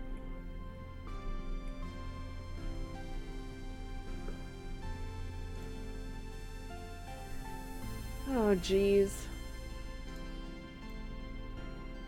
What? Alright, well, Twitch is completely broken. Remember how I was telling you guys yesterday that, like, the ads counter was completely wrong? And it kept, like, going invisible, so I couldn't see it. Normally, it's been an hour, right? It's been 2 hours. No, I know why. It's because, technically, it's on the hour, but I started early. That's what's happening. Anyway, it keeps... There it goes. It disappeared again. It just gives me lines. I couldn't actually see. Alright, anyway. Ooh! Oh, that's how it highlights them. Cool. That's not so bad to see. Uh-oh. Mars is frowning intently at her hollow palm, typing a message. Oh, excuse me, Solana. I have to clear something up, she says, sparing you a look. And Emily posted her answers to the Everything About You survey on the colony message board, and she said that she thinks her brother Calm is the coolest person in the colony. Mars rolls her eyes, as if Calm is like one of the hottest, but he's not sophisticated. All right. Let's just keep insulting people, Mars. That's gonna go well for you.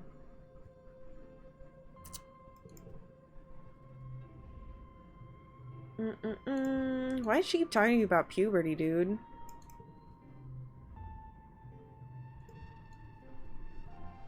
Is it, let's see. It's early pollen. Is it anyone's birthday?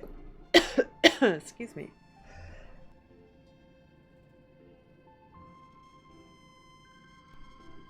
Funny that I cough when I mention it's pollen.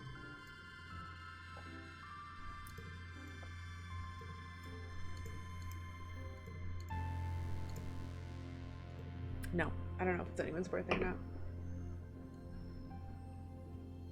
Alright, what does my dad want? Your dad was sniffling and sneezing pretty bad this morning. Oh god, he collapsed around this time last year, so you've been feeling anxious about his health, especially now that the pollen's back. He's working hard in the fields, respirator hanging from his neck as he grunts and shovels dirt into a wheelbarrow. He sees you coming and stands up straight, coughing a little as he stretches his back. Hey kiddo, what brings you out here? Dad, you have to wear your respirator.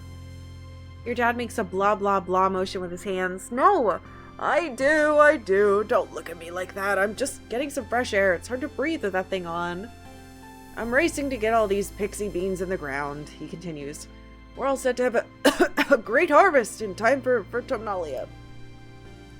He leans on his shovel, tucking one foot behind the other and rocking back and forth. Truth is, I've been working like a dog. I'd love to get out of here for a while. Hey, what do you say? You and I go for a little walk, he says, brightening. I know you don't get outside the walls much either, but we could do a little nature walk. I study all the plants the foragers bring back, but I've never really seen them in the wild. You want to go outside? Sure, your dad says. People can want to try new things, right? Your mom doesn't see the draw, he continues, flipping his shovel up onto his shoulder and picking his way carefully out of the turned fields. She likes what she can control, you know? But there's a whole planet out there, and I want to go explore. He stops and doubles over, suddenly racked with a coughing fit that makes him unable to speak. He tries a few times to catch his breath, but each time he just starts coughing harder. The pink pollen in the air swirls and eddies around you both. Maybe you should stay indoors. I really want to do this with him, but I don't want him to die. Oh, your dad wheezes. You're just like Instance. What an old stick in the mud. I remember when we were younger. She was always walking around with her nose in everyone's business. She always thinks she knows what's best for people. Despite his brave words, he has to hold on to you for balance as he catches his breath again. Okay, maybe now's not the best time. He gasps, finally putting his respirator back on. But you and me, we have a date in the outside world, kiddo. I'm taking a rain check. Ugh, he says, his eyes red-rimmed and streaming from irritation. I can't wait until Instance figures out treatment for this shimmer thing. She says maybe next year, or maybe the one after that. I'm gonna be the first in line, you bet. My dad's gonna die to this stupid shimmer and it's gonna kill me. Hey, solve it. God damn it. Mom, make Dad wear his respirator. You learned at a young age not to sneak up on your mom. She's jumpy and gets kind of mean if someone surprises her. That's just how she's always been and you never questioned it. You always make sure to walk a little more heavy when she hasn't noticed you yet. Okay.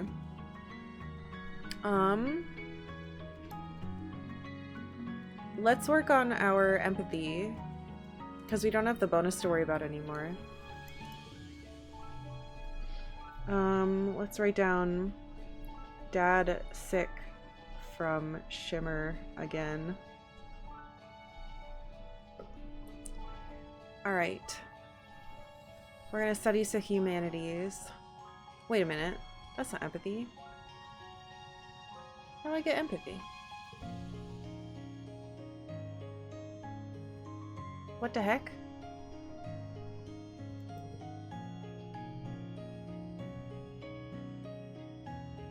Organization perception.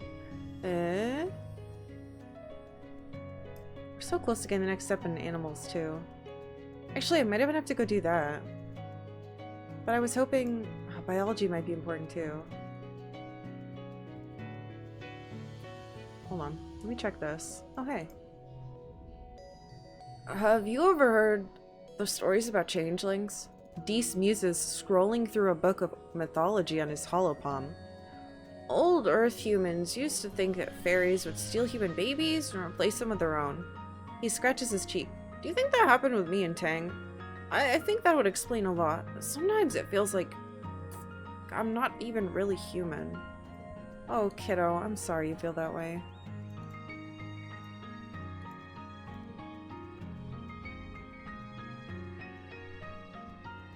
Well, I want more bravery as well. We could just explore nearby.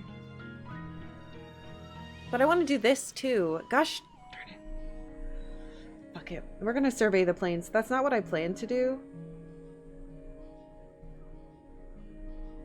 But we need to learn more. And I want to see if I can help that cow.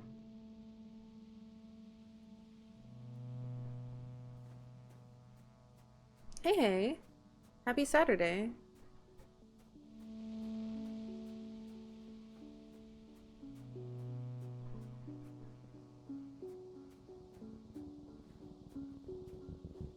So we'll have to go there later. Alright, let's do this. What's this? Oh, you almost bump into Dees. He's being so still and quiet, hunched over and looking down a little knoll. He shushes you and points. Don't scare them. You follow his finger to see what looks like a bush shaking violently. Two bushes, actually, at opposite ends of a clearing. It's these things again. Oh, they're bush bubs. From far away, they really do just look like plants and rocks. They're fighting over territory, Dees says. How do you know that? If you're quiet, you see them a lot. Cool. Oh, extra animals. Hell yeah. You watch the two creatures face off, rhythmically rustling the leaves that grow out of their heads and backs. Their gangly branch-like antennae swing over their heads as they rear up to their full heights. Even from far away, they look imposing, like agile boulders. One goes, then the other. They watch each other carefully, alternating and repeating the other's motions, trying to outdo each other. Ultimately, the smaller, more graceful one seems to be declared the winner. The loser plops back down and shuffles away into the jungle defeated. Cool. New perk. Oh, yay! Upgrade pet cards via relaxing in the park. Wait, what? Unlock. Wait. So, animals level 1. I wrote aminals. Animals level 1.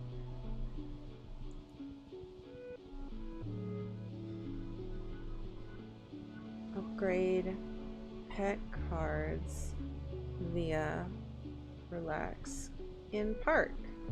That's so cool. Hell yeah, dude, we can make you more cool.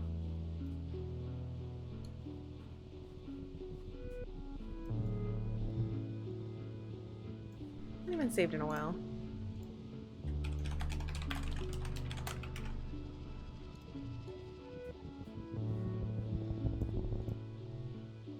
You stop to admire the light glinting off the water of a shallow circular lake when you notice some strange rocks near your feet. They're pink and red, bobbing in the shallow water at the shore. The rocks are flashing gold and yellow. This one, then that one, then a pause, then that one, then the first one again. You thought it was reflected sunlight at first, but no, the rocks themselves are glowing. Repeat the pattern? Oh, I got empathy! That's what I wanted! Hell yeah! I don't know I'd get it here. You play a memory game with them, touching the stones in the pattern they give you. You feel emotions coming from the rocks. Affection, interest, gratefulness. Somehow you understand they like the contact. Oh, more animals? Are they creatures or rocks? Sometimes the lines between the two can be blurry on Bertumna. They can't move, but learn about the world from creatures who pass by and touch them. Like the way animals rub to leave their scent, these rocks entice animals to play with them and leave information about the world. That's so cool! You get the sense they're excited for your new scent. To what end, you don't know. Wow! That's so neat!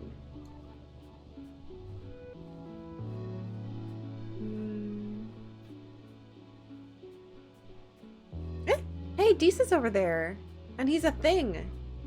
Let's see if we can try to get to him. It might be too hard though, he's really far away. Oh boy, another thing. Hello? A bush bub's blocking the path, lumbering slowly back and forth between a dense strand of gloop mushes, or whatever those plants are called, and a wide circular lake. It's like it's on some kind of patrol. It growls a warning when you try to squeeze past it, so you back off. From the look in its eyes, this one isn't letting you through easy. Alright, perception challenge, let's try it. Let's try to get by. +1 to red cards, a random card is locked. Oh, I don't have any jumps on these. Well, oh my god, it's 48? What the hell? Hold on. Do I have the... Let's do a redraw hand. This is a terrible hand. Actually, yeah, I think we have to. There we go, that's better.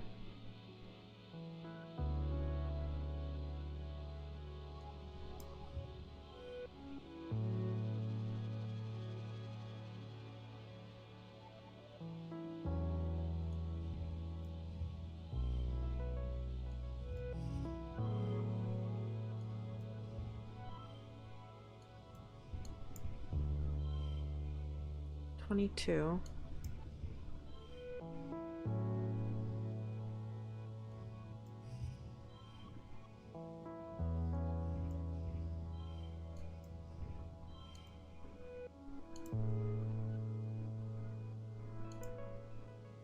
I think this is our best while saving good stuff for later.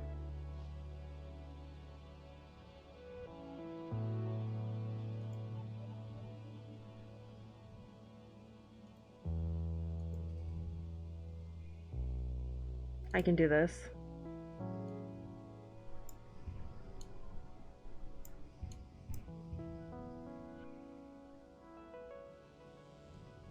I don't want this.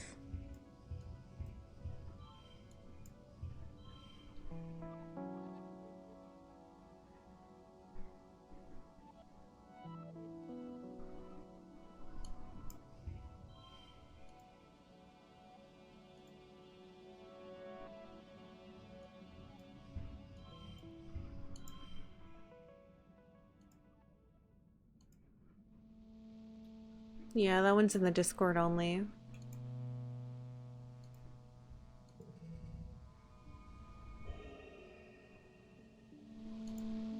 I mean, it's an auto win, but how high can we make it go?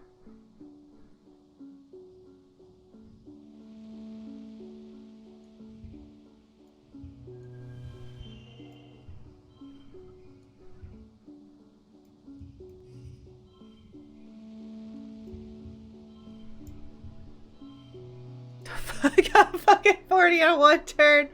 What is this shit?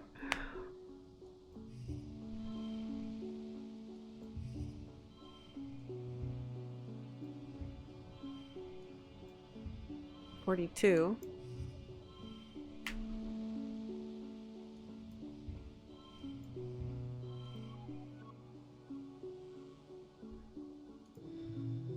Ultra win. You sneak through the gloop mushes crawling under them so that Bushbub doesn't see you. You nearly get stuck at one point and wonder, oh, what if Deese has to come to rescue you? That would be embarrassing. You find your route through and continue on your way. Stress is fine, because now if I rest in that one spot, we can do stuff with our cute little best friend.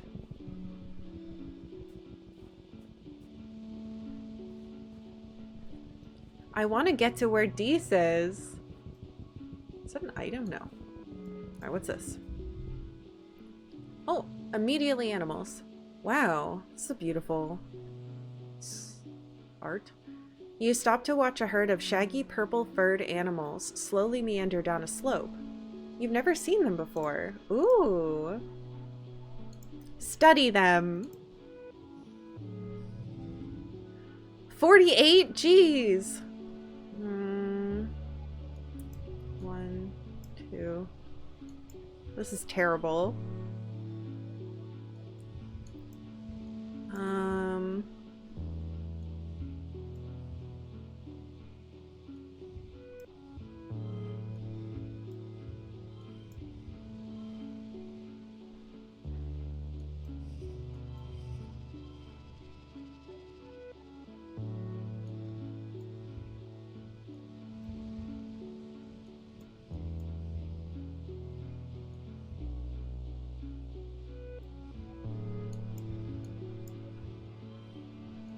16. That might be the best I can do right now.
One, two, three.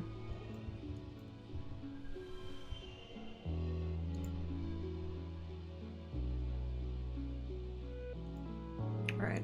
As long as we win, I'm happy.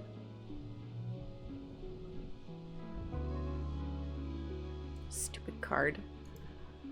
Alright. The creature's fur is like grass, so they must be a kind of photosynths. An animal that gets part of their energy from the sun. They couldn't be arborescent photosynths, bushbubs, because they've got branches growing out of their heads and backs. You check your survey journal. It says bushbubs are common here, but they're smaller, solitary creatures, so nope. And they're too small to be balneal photosynths who don't usually leave the water. You found a new species! Maybe. That'd be cool. You decide to name them just in case. You look at them through your holoculars at maximum zoom. You can kind of make out that they have super long jaws, like a huge underbite. You name the species... Herding Sunbiter. I like that. Hell yeah, I got some money from it. Good. And I got more animals points. Naming things is hard, so Herding Sunbiter will have to do. You log your discovery. Yee! How exciting. Where are you, kid? Ugh. Oh, hello.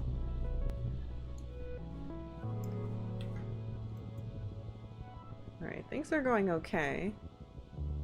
Save over haha just in case.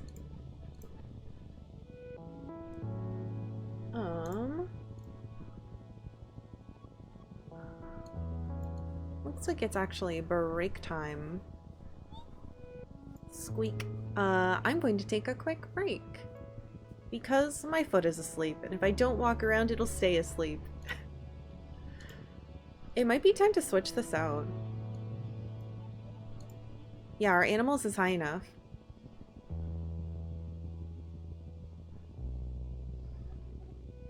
I mean, this could be cool too, but I think for now that's good. I really hope we can get to a perk that gives us this, but it's probably this stuff.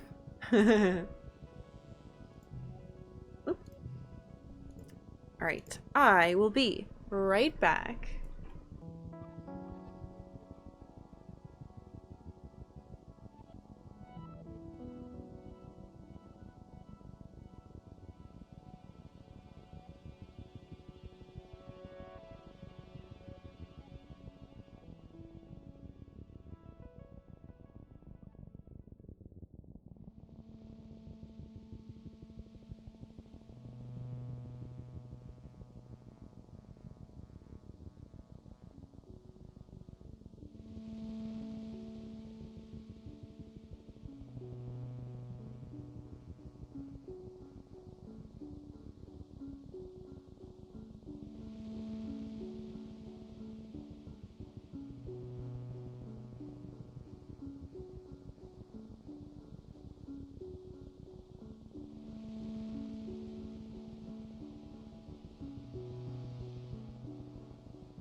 In the spirit of doing things outside like in the game, I went outside for a little bit.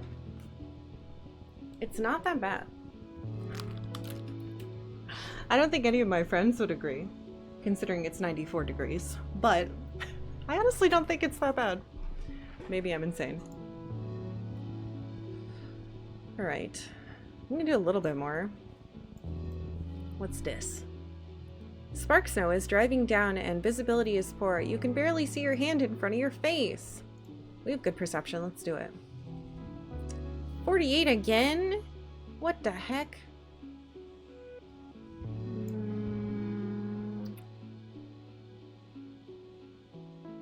Aw, man.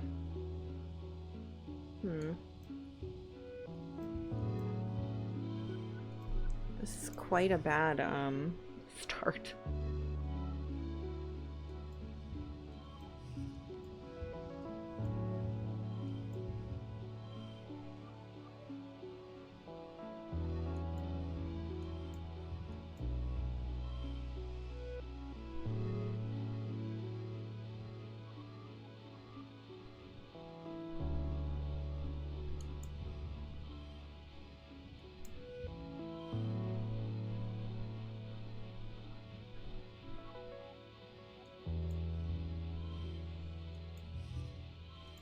Ten. 13.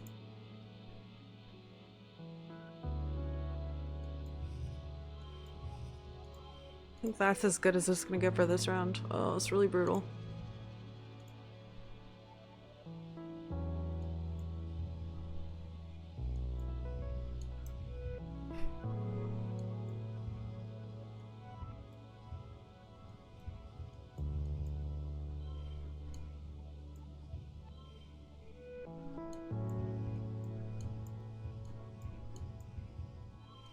We're in trouble.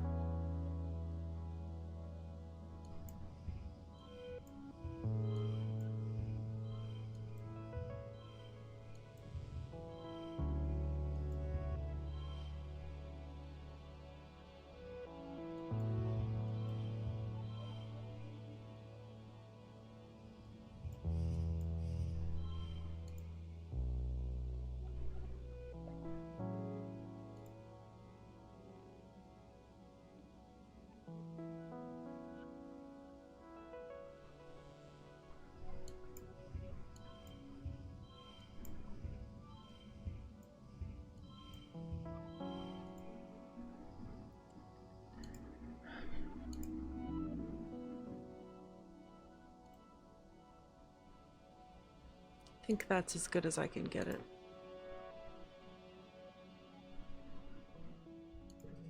We have to get 20. Oh, thank God. Alright, we're okay.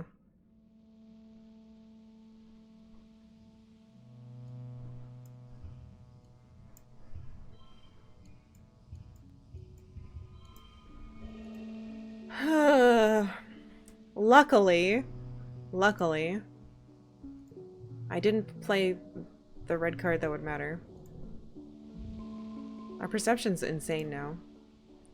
You keep putting one foot in front of the other, relying on wayfaring and a fair bit of luck to make your way through, but you see something inexplicable. What the heck is that? Huh? Oh, more animals. You squint into the driving snow, but all you see is white on white on white and the slightest hint of movement. It doesn't even look corporeal, almost like a cloud, like the snow is coming from it. It's impossible to get a closer look. You pull your collar tighter against the storm and move on. What? That's wild. The question is, can we get to Dees from here? I legitimately think he's over there somewhere. Well, we're pretty stressed out, but we've done a lot here now. That's exciting. Let's see. We could do one more and then hope nothing awful happens.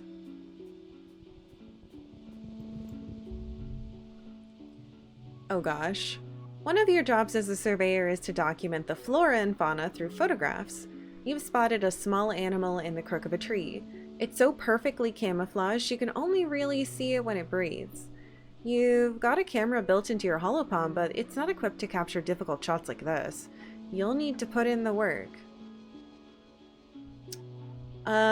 Ooh, this could be hard. Can I save from here? Yes. Haha, just in case. Just kidding. If something bad happens, I'll probably keep doing it. Let's try to find a good angle and not try to get close. I don't want to disturb it.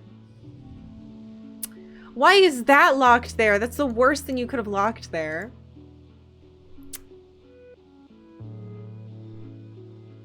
Okay. Not good. Not good when I need 47. Good. But I should save that.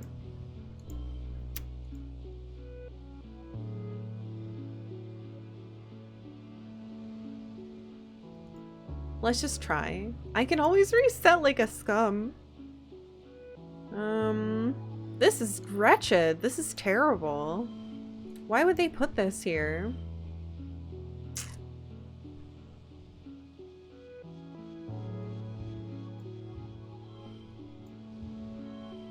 I don't know if I can beat this one.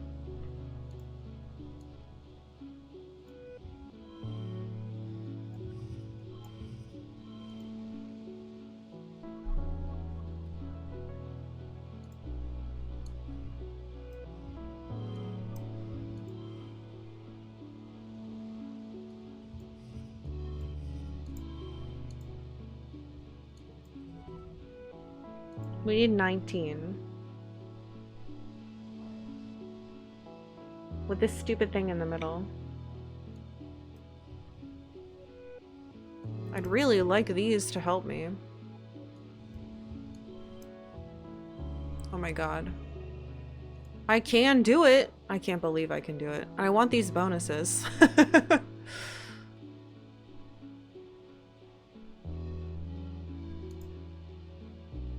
Let's just win. Let's just be happy with it. And I want the extra bonuses.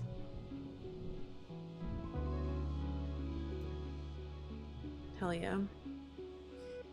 Ooh, I got kudos. You climb up a tree and get an angle from above, not disturbing your subject. It comes out great. Very avant-garde. Utopia's glad for the shot. Hell yeah. Alright, that's enough stress for one day. Let's just make sure there's no items. Yeah, I still can't get to our little friend. But we came really far and we did a ton. And now I can relax in the park and hopefully we will get some bonus stuff with our little friend. Being able to do this stuff really opens your month up. Like, it doesn't feel like one day, it feels like a whole month, like it's supposed to. But yeah, he's over there. I gotta be getting close.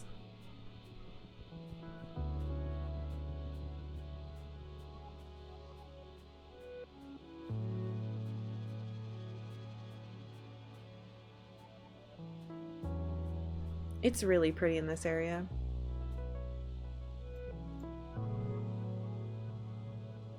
Alright, go home. Yes. I'm really happy with how much we did. You're back. You spent the month exploring. Oh my gosh, and I forgot that I get even more points from that. Our perception is nuts. I guess I did pick the Eagle Eye perk, so that's working out nicely.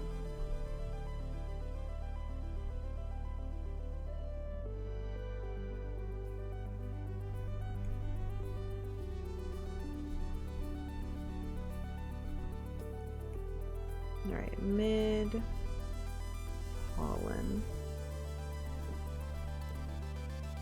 What's up?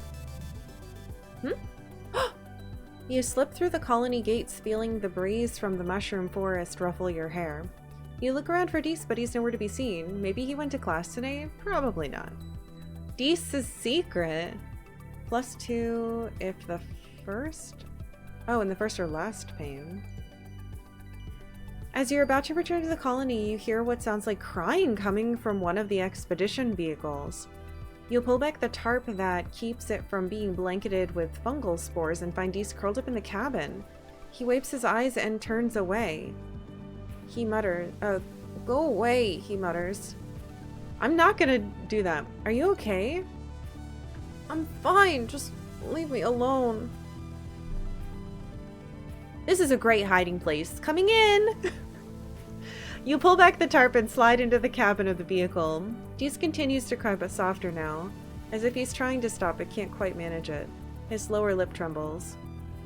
You're lucky you have a family who cares about you, he sniffles. My mom is gone, and my sister thinks I'm stupid.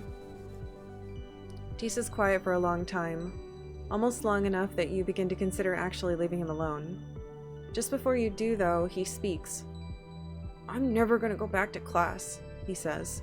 I hate being around other people, and I hate doing schoolwork, and I double hate it when the teacher asks me questions. I'm not Tang. I don't know stuff like she does. Whoa. Dees kicks at the console of the vehicle a few times. Bang, bang, bang, then bursts out in tears again, pulling at his hair. I'm just dumb, okay? People ask me questions, and I freeze up and I say something stupid, and then everyone laughs at me, even Tang.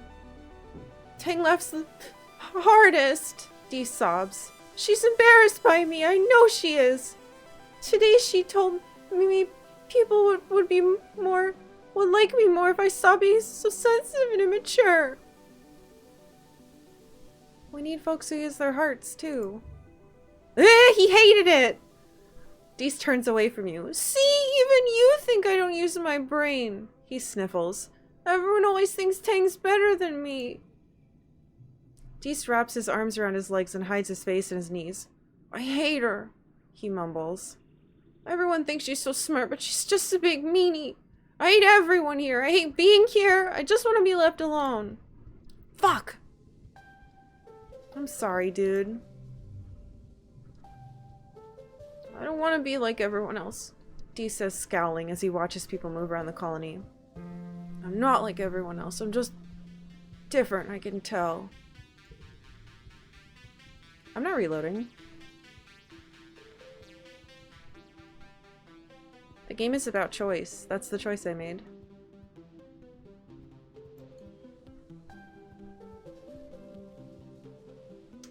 The saves that I'm making for just in case reloading is more of like, I picked an option and did something completely opposite of what I thought, or like I accidentally picked the wrong option.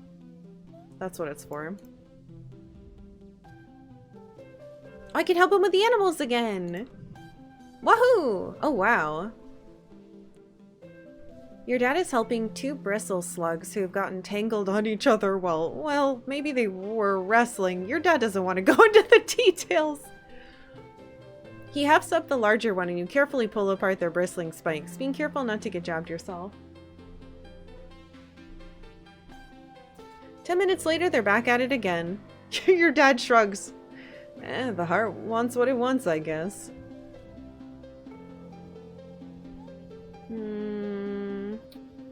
I think those slugs were boning, Papa. Your dad used to joke that your mom got her prosthetic leg so she could run faster than everyone else before you had Gentech. You don't think that's true. You guess she lost it in some kind of fight, but she barely ever talks about it, except for days like today, when she's stumbling around like one leg is shorter than the other. Stupid thing, she grumbles. When am I gonna have time to get this damn thing fitted again? We know how she lost it, actually. She lost it in like some uprising that happened during the cult days. I'm pretty sure. When she was young. Should a face mask coordinate with your outfit, or should it provide contrast? Mara says, holding up two fabric face masks. She crumples them up and throws them to the ground, then stomps on them. I'm so tired of all this scungy pollen floating around. Why can't this planet just be normal for once? I don't know. Because this is where we're stuck. Cal's eyes crinkle when he sees you approach and he pulls off his face mask. I'm outside all the time, he says, and I hate it when my chest gets all tight and itchy around this time of year. The mask kinda helps, I think. My mom nanoprints a ton of them to use in the medbay. You should go grab one with all the running around you do. I think I have a lot of items right now. I have a lot of logs, but nobody cares about the logs.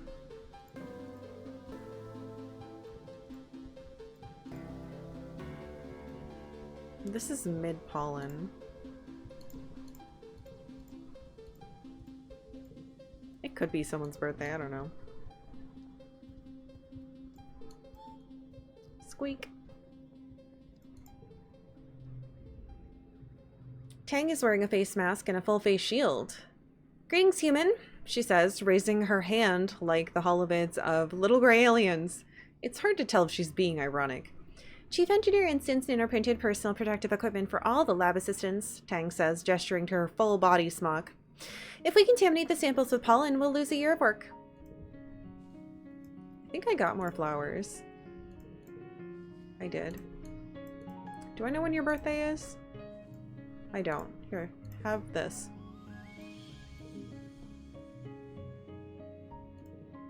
I'm not flirting with you. I don't want to date you. You're mean to your brother.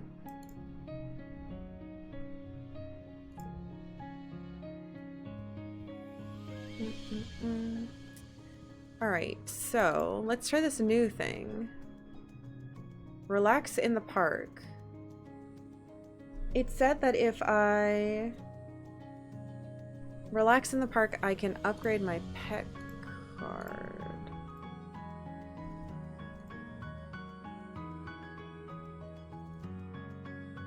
Yeah. Upgrade pet cards. Aha! Hell yeah.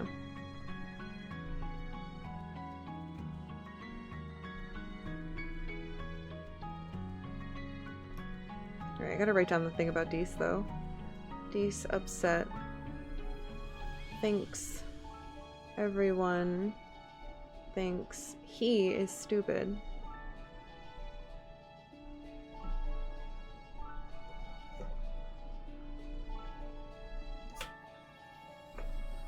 Alright. You play with your Ricky Squidly Peterson, hanging out with them just outside the walls. It's uneventful, which is exactly what you needed. You try to teach them some simple commands. Stay, follow, speak. It's adorable watching them tilt their head from side to side when they're trying to figure something out. They don't seem to really get it, but you get the impression they're trying. Oh. Plus bond. And I got creativity. Interesting.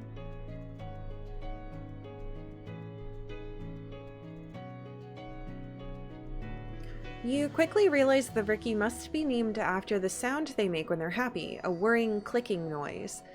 For a weird spider tentacle creature, it's really cute. Oh my god, I'd love to forget baby discovering. You're getting older. It's that magical time in your life full of discoveries and possibilities. When children become adults and their bodies change in weird, wonderful, and often embarrassing ways. Oh no, I don't want this! When you were younger, Congruence gave you, your class, a frank presentation about preparing for the changes your bodies would experience in the next few years. Which parts of the presentation was relevant to you? Menstruation, breast growth, voice changing, getting erections. None of it. I'm like a doll down there. It's me, Murderbot. God. Why can't I have...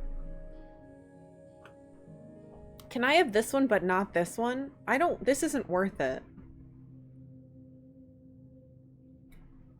Periods aren't worth it, man. But I don't want to be a weird Ken doll. Certainly not. Certainly not this one. I guess we'll... Unfortunately, against all odds, we'll become a girl. Yuck. I guess I should put this in my notes. Sadly, boobs happened.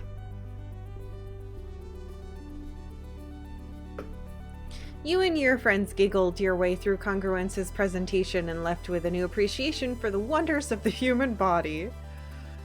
Puberty had felt like something that would happen so far in the future that it didn't apply to you. You put it out of your mind, even as you noticed Cal's voice begin to drop, or Mars starting to dress differently. Until one morning you wake up and something feels different. Oh no. You just know something's off as soon as you open your eyes. Things are squelchier than you expected them to be down there. Oh no!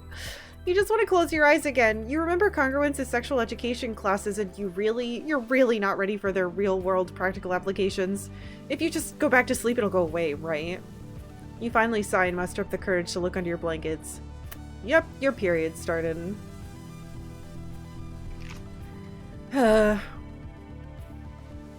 Discreetly ask Mom for help.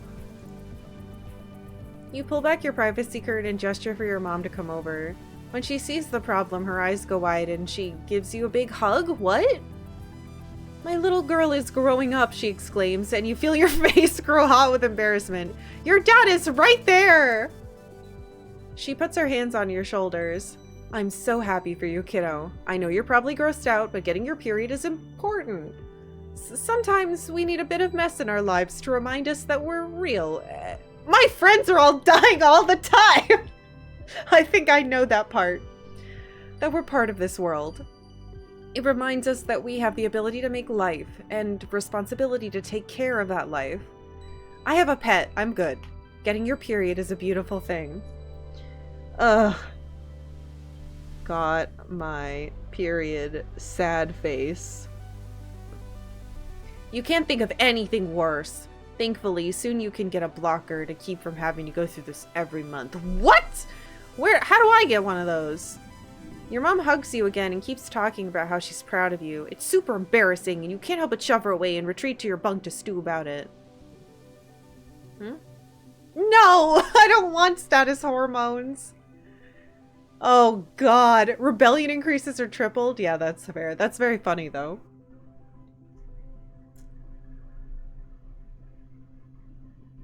How fitting. What is happening? You feel very on edge today. Like everything that happens feels so unfair and tragic. Like you want to punch stuff and then cry about it. Like you want to be left alone, but you also desperately want attention. It feels like a fount of new energy is starting to bubble up inside you. Dangerous, uncontrollable energy. Welcome to puberty. Great. Sob. I don't want this. I guess I could have said no. But it's part of being a girl, unfortunately. Yucca. Alright, at least we're relaxed about it. He's sad about pushing around dirt. I don't think I have enough points to hang out with my mom. But Mouther, I don't want to have a period. It would be so nice if real meds could work as good as video game meds, where it's like, you take your magical pill and nothing goes wrong. Cal's digging up in the garden again. Nothing's hanging, don't worry about that. Okay, that's something before. I'm surprised that Mars doesn't suddenly know and isn't telling everybody. So, God, should I even share this? It's probably too personal. Yeah, she's being stuck hearing about puberty too.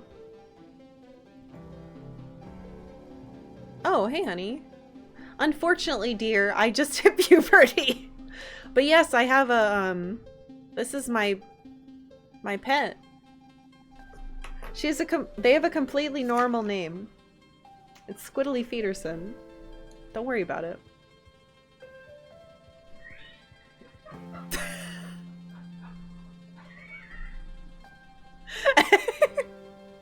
Alright, we're rested. What do we want to do? You still mad at me? Everyone's so dramatic right now, Deese mutters, kicking a rock with his hand shoved into his pockets. Who cares who said what to do or whatever? It's dumb! Yeah, that's fair. Maybe Deese is also having some type of disgusting puberty moment. Alright, I think we're gonna sneak out. And not sneak out, I mean go out. Oh no, I want to do that thing. We're gonna survey the plains again. Because we have stuff to do. 2 more collectibles and 8 events. Or do I want to do this? I want to do that cow thing. Oh wait, all events respawned. It's gone. Oh well. Yeah, let's keep surveying the plains. It's the most fun.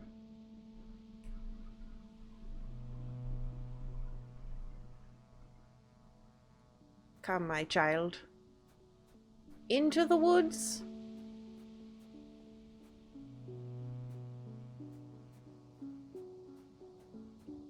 Let's keep trying to go further and then we'll backtrack for other stuff. Because we know there's one with him all the way over there.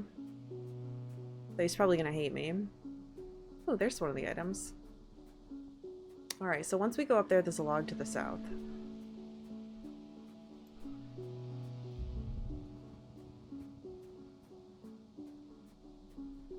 Around that bend.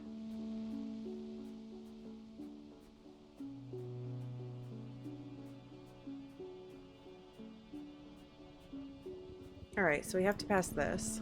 I should have saved again. I'm gonna save right now.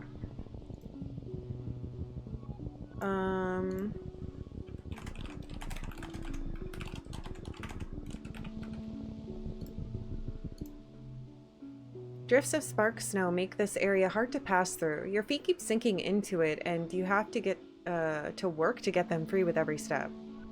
I could take a... Oh, okay, we could play in the snow? Hell yeah, let's play! Why did that stress me out? But it's beautiful. You make a snow buddy, or at least you try.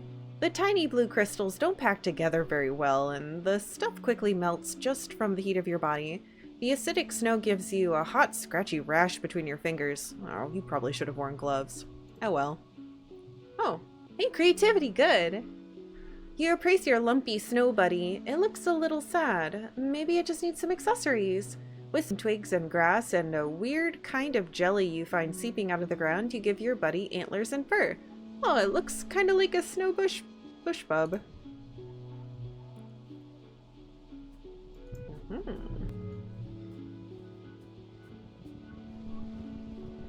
That's an exclamation point, not a question mark?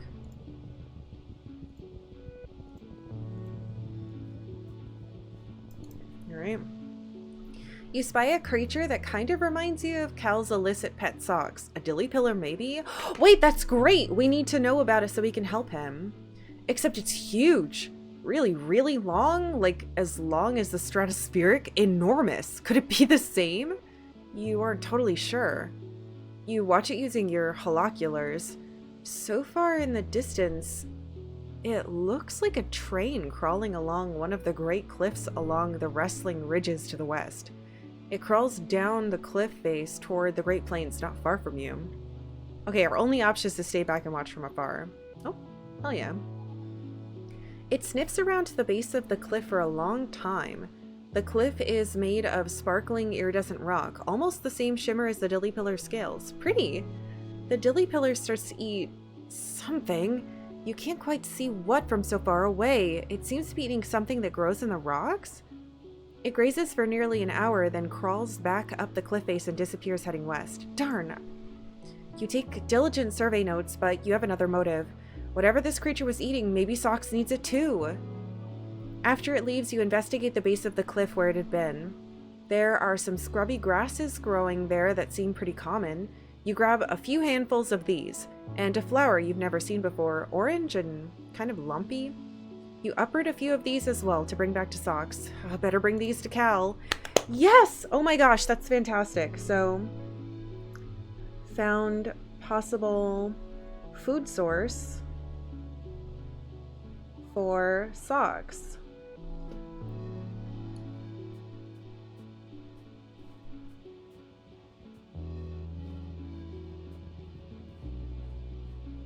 How the heck am I supposed to...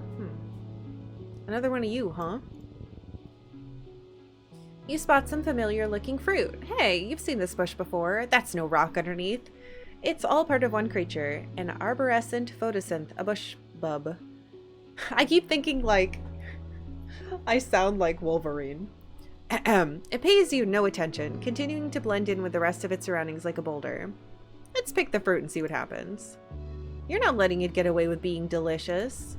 Ugh! You grab some of the fruit as the bush bub rises up and roars with anger. Yup, you knew it wouldn't be happy. Let's calm it down. With our powerful animals. Why is... Okay, you know what? That being locked is amazing, actually.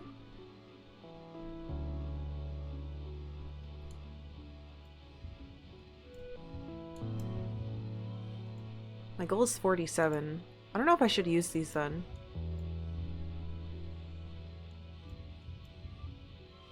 Two, three, three.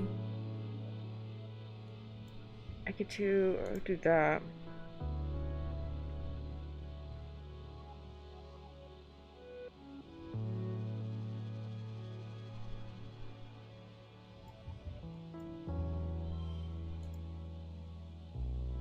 I think this is our best bet this turn. And we save this.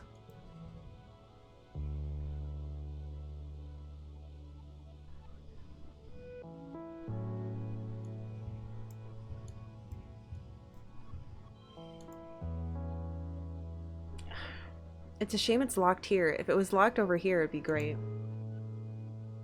What if I do that? Because it'll do that. 23. Is it the same? No, it's better.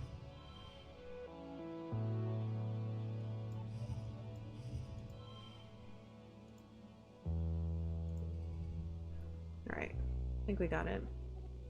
I'll leave your appointment. I hope you have a wonderful haircut. See you, Ferris.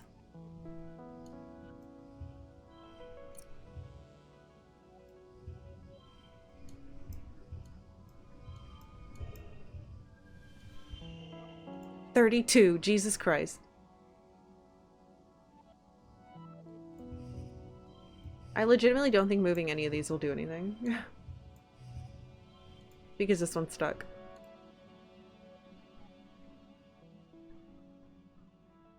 And I want that. The reward. Hell yeah. Look at our animals go. Haha! You soothe the bush bub, and it seems to nod in your direction, indicating you can have some of its fruit if you want.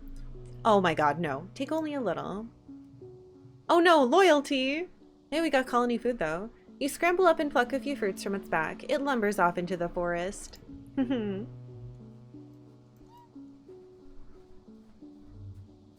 Where's our silly friend? There you are!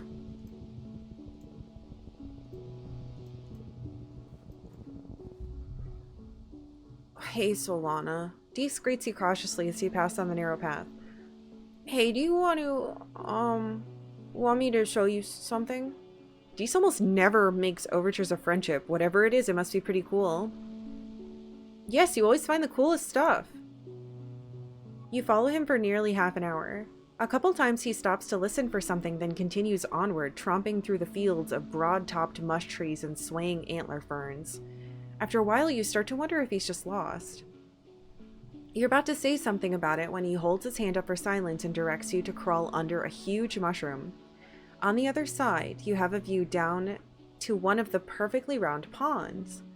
Taking up most of it is an enormous Xeno, its legs deep underwater. It's a balneol, Dees tells you. They live in the swamps. You don't usually see them here. Cool. This one seems totally at home. It dips its long neck and even longer mouth into the pond, sucking up water from the bottom and spewing it out of a spout at the back of its head. Haha, my eyeballs! The spray of beautiful turquoise water sparkles in the sun. Tiny colorful bird-like creatures dart around it, catching the tiny fish that come spraying out. Let's sit and watch quietly. I think that's more fun. You enjoy the pretty scene together. Yay!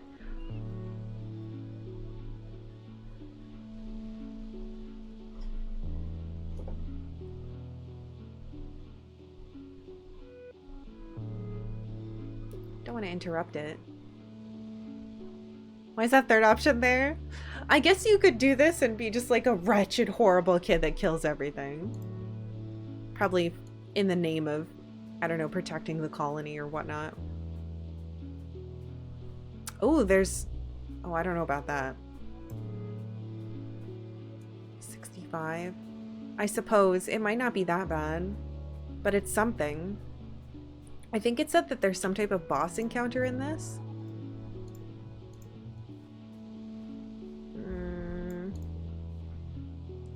You spot an enormous, unfamiliar flower. Large, waxy petals join to form a basin brimming with goopy yellow gunk.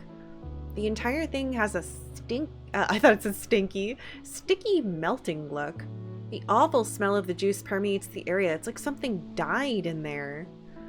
Okay, no and no. We're going to wait and watch, which is what you do in nature. You don't just grab and touch. I say having soul in that fruit.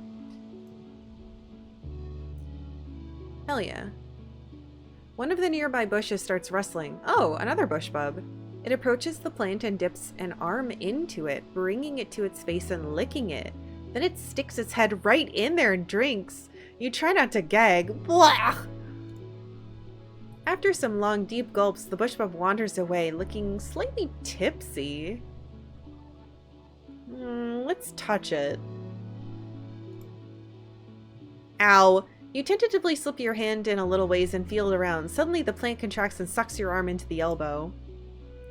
You panic expecting the sting of digestive juices, but it's just warm. Gross, but oddly pleasant. There seems to be nothing else in there.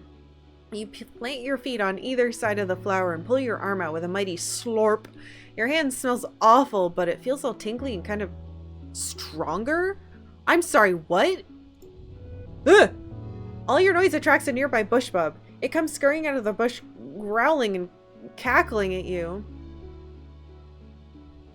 I guess I don't want to fight it. I guess we will.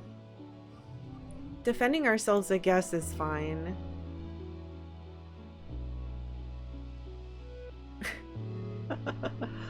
Card becomes a 2. Fuck you, really? Ugh. That's so funny.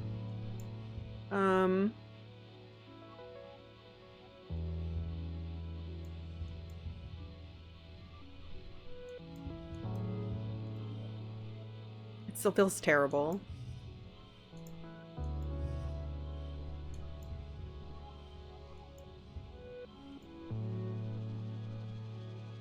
I mean, it's still better, right? Because it gets so much bonus. 15. 18.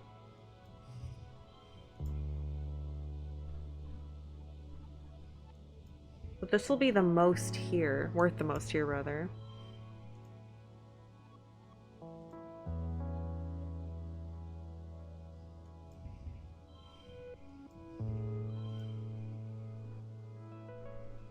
And I'll get the bonus for them both being 5s.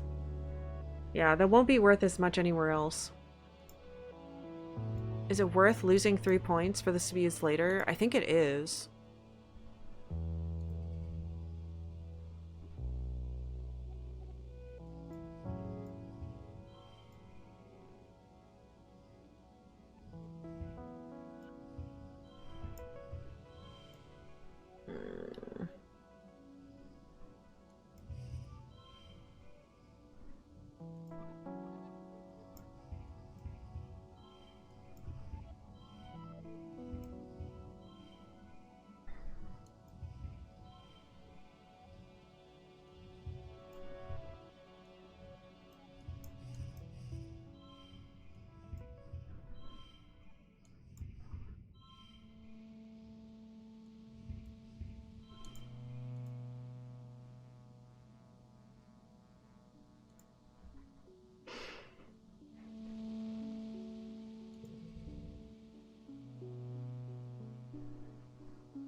I mean, we certainly super gold, but is this trash?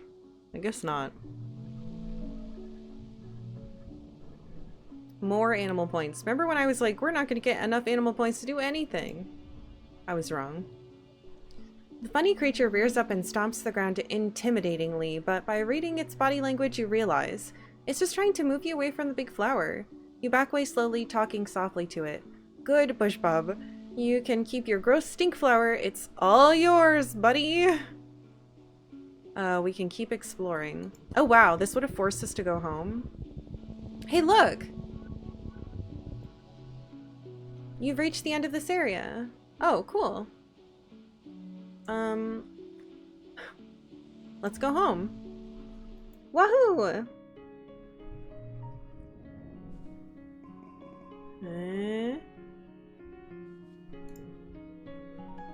We're so good at animals and perception now. Oops, I think it was someone's birthday. Oh well. Oh no, it's late dust that someone's birthday is. Squeak squeak. Cal wants to talk. Oh right, we have to tell Cal that we found out what kind of food, hopefully. But I am extremely stressed, so let's see.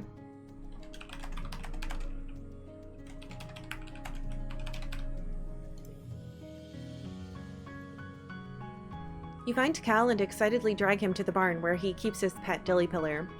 I brought some plains for Socks to try. You tell Cal about the dilly pillar you saw in the plains. Oh, she's really gonna get that big? Cal breathes. He looks as worried as you feel. You lay out the native plants for Socks to try. She sniffs each one, nibbles one, then another. She rejects all the grasses and twigs. Ah! Cal groans and pulls his hair. Last up is the orange flower. There are some dirty rocks attached to its roots, and when you try to brush them off, it attracts her attention. She crawls onto your arm, sniffs closer at the rocks, then tentatively licks one. Then she squeaks with joy and puts it in her mouth. Oh my gosh, Socks eats rocks!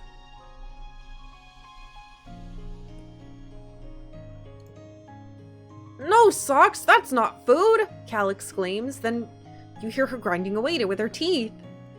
She does have very big molars. They almost look like they're made out of crystal rather than bone. Wait, do you have diamond teeth? You take a closer look at the rocks.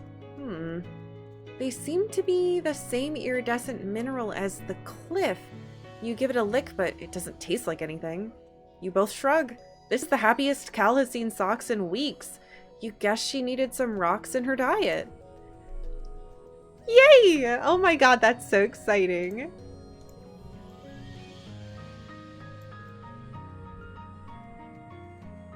Your dad's watching... Oh, I don't have enough for that. Oh, it's 80. Your dad's watching your mom work. You can practically see the hearts in his eyes. Your mom's an incredible lady, he says dreamily. True love is hurtling yourself into space with someone and hoping for the best for your children. Ew, Dad, gross. No, that's so sweet.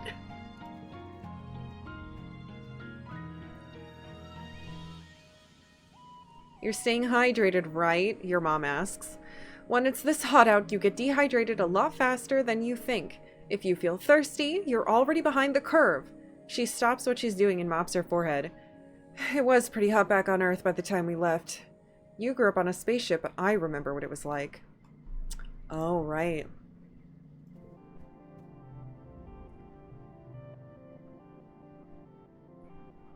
Dees is fiddling with the toggles on his jacket, watching the comings and goings of expeditions. Oh wait, we've already seen this.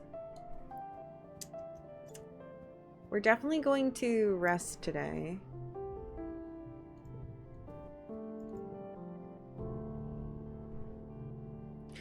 I already spend as little time around other teenagers as possible, Tang sniffs dismissively. But now that everyone smells and is growing hair in unfortunate places, absolutely not. Her lip curls in disgust. What a cosmic joke. Hormones that encourage us to be intimate with each other, while simultaneously turning into a disgusting, sweaty, stinking beasts. No thank you. I have never allowed my biology to dictate who I am, and I don't intend to start now. Good for you. Seriously, good for her. Alright, your birthday's late dust. We know what we're giving him. I'm saving a blue bobber fruit. Alright, does this little butthole have anything? We've seen this. She's 3D printing herself crap. Alright, relax in the park.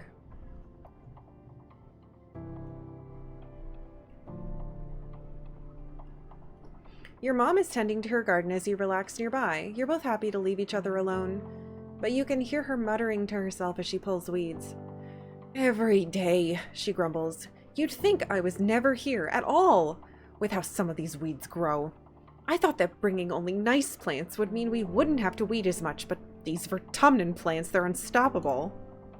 She pulls hard on one weed, which turns out to be a huge creeping vine that yanks out a few flowers. Ugh, I just want one place on this planet that's ours. Let's help her pull weeds.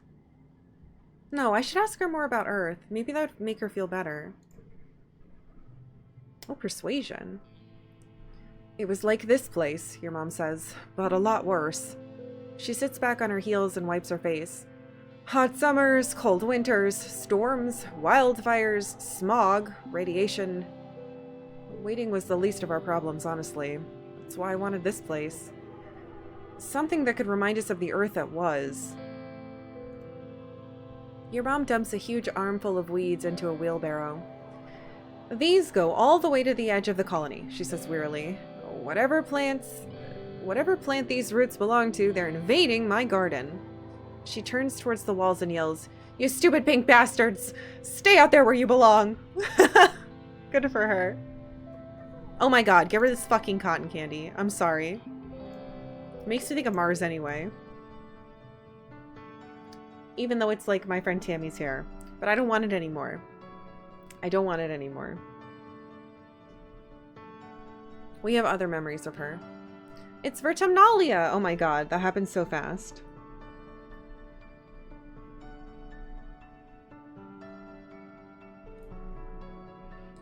Time for speeches, games, and feasting. You stare hungrily at the feast table. Sure, it's mostly soy rations, but it's still more food than you usually see it all at one time. This year, though, there's something new. Great big terrines of glowing beans. Weird.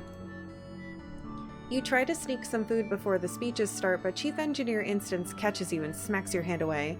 Your mom gets really mad at her, and it causes a huge yelling match. Your dad directs you away from the table as Instance blames your mom for the way things are right now, whatever that means. Oh my god. Your dad passes you a soy sweet to keep your tummy busy during the speeches. He's the best. I love that, like, I got hit by someone else and my mom was like, "Don't touch my fucking kid." That's really nice. Governor Udicott takes the stage and manages to calm everyone down. Okay, I know I'm jinxing us, but fingers crossed, no one has died yet today in our stream. I can't believe it. Alright. Governor Udicott takes the stage and manages to calm everyone down. I know I'm jinxing myself, by the way. Hey! Tasty Jake! Thank you for 4 years! Holy crap. Thank you so much. Happy Saturday. Why would you say that? I know! I hope you like your new carrot. It blew. Alright. Oops, I'm gonna click on you. Welcome everyone to our 4th Vertumnalia celebration, she says, speaking through a maxophoner. Her voice has been getting weaker lately and can't reach across the square the way it used to. I've doomed this woman! I'm proud as always to stand before you as your governor and to celebrate another year of peace and prosperity on this beautiful planet. Udicott steps aside, wobbling a little as she walks, leaving Seek to complete the annual formalities. Okay, hear me out though. If this person dies of old age, totally fine. That's how you want to go. Unless you, like, want to go to Valhalla. Your mom steps forward. This year's feast includes a new glow-in-the-dark food. Pixie beans are our first domesticated Vertumnan crop. Yay! Pixie beans.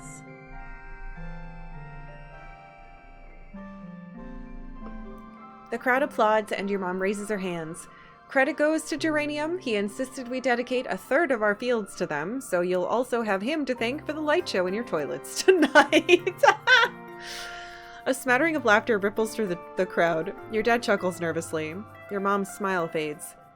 As you know, we lost our hydroponics and microbial soil during the wormhole incident, she says.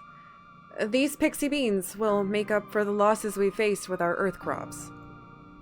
Udicott's weedy voice rattles through the maxiphoner. Thank you, everyone. Let's get on with the games. The crowd packs away the chairs as the children gather in the square. Which competition do you participate in this year? Oh, baby, are we gonna do the quadrathlon? I mean, we've already beaten it, but why shouldn't we?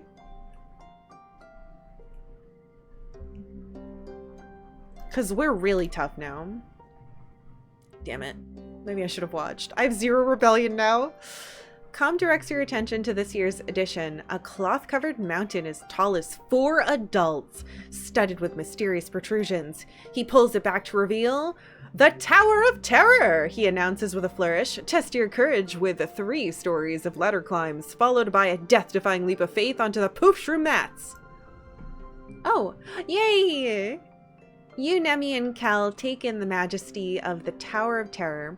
Both of them are hooting and pumping their fists, absolutely bonkers about jumping from 3 stories. You'll all still be doing the wrestling, agility, and accuracy portions of the course, but clearly this is the winner by popular vote. How about you? Are you ready? Alright. With Nemi and Cal is exciting. Toughness challenge. It's gonna be really hard, I bet. 58! Jesus! Alright, well, good news. We have some good stuff. We could 666. That's a very strong first round.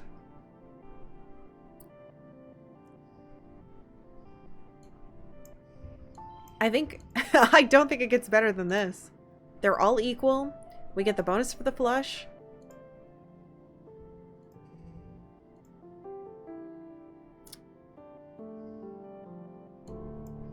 One, 2. I don't like it.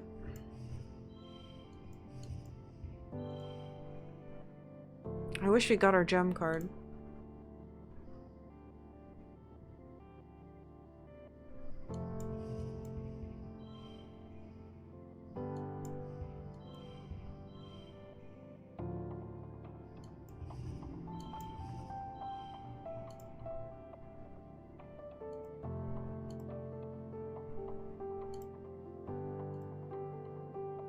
I'm worried about holding on to this.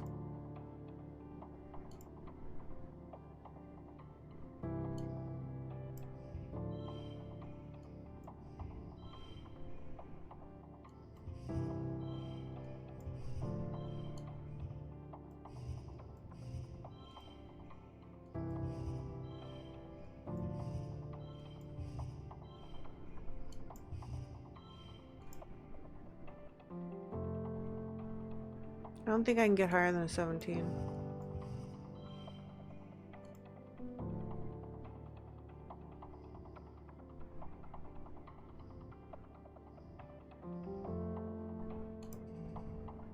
Just need to get another 17.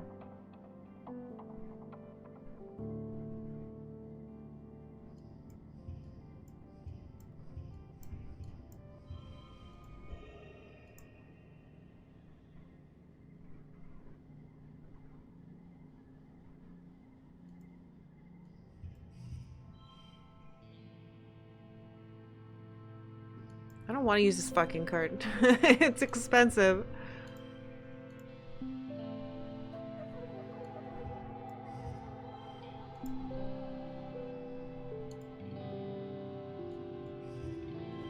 Four. I think that might be the best. 2, 3. I think that might be the best. I get $5 if I equal the goal, though.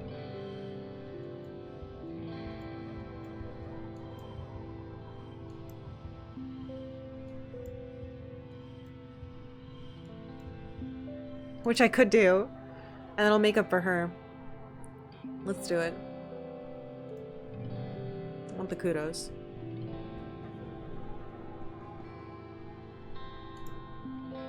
You blow through the obstacle course, the basket shooting, and the bot wrestling with ease, and you arrive at the base of the Tower of Terror with a determined gleam in your eye. Oh, we got a card. Oh, another one of these. Hell yeah. Oh, we got the popular status again. It's exciting. You scale it easily. Of course, it's only ladders. Sure, it's really high ladders and a huge jump, but you just close your eyes and pretend you're jumping into a great big vat of pudding. Com awards you first place in the quadrathlon. Congratulations! Woohoo! Finally, it's time for the feast. Pixie beans are a hit. Your parents keep touting their many benefits. They grow well here, they're super nutritious, taste great, they're really versatile, and kids love their bright multicolored glow. Your rumbling stomach has made you grouchy. Your parents won't let you eat until they finally stop bragging about their dumb beans. You consider the options: pixie bean soup, pixie bean salad, pixie bean chili, even pixie bean aquafaba dessert. Everything glows in the evening twilight. You sullenly shove your pixie bean everything around on your plate. You don't even want to eat them anymore. Stupid beans, stupid feast, stupid game, stupid everyone. Ah! Every time someone turns to talk to you, especially about how great these beans are and how great your parents are for growing them, you just get more irritated. Puberty! They're just beans. It's like they love these beans more than they love you. You're probably just hungry. Eat your stupid beans. Eat your beans. You want to rebel against these stupid beans, but the truth is you're too hungry to resist. You count backwards from 10 to calm yourself down so you don't blow up at your mom. Why is she smiling all the time? Blah! You settle on glowering at her over your plate of glowing beans. She notices, but just purses her lips and turns away from you to talk to someone else. Rude. Oh. Oh, God. I don't like the stuff in the picture. You shovel food into your mouth, trying not to look like you're enjoying it. Okay. It is as delicious as everyone said, and you start to feel more human the more you eat. Right, yeah, food. Food is great. Oh, well, we were already not stressed. You do feel better after you eat something. Everyone's in high spirits after dinner, breaking off into little groups to talk or make music together as the sky darkens for the shortest night of the year. You feel your mood improve by the minute as your friends pull you into a fun rhythmic clapping game. As your irritation fades, you wonder if this is what congruence meant when she warned that your hormones would make you feel out of control sometimes. When you go back to your quarters to get ready for bed, your dad gives you a big hug. It's exactly what you needed.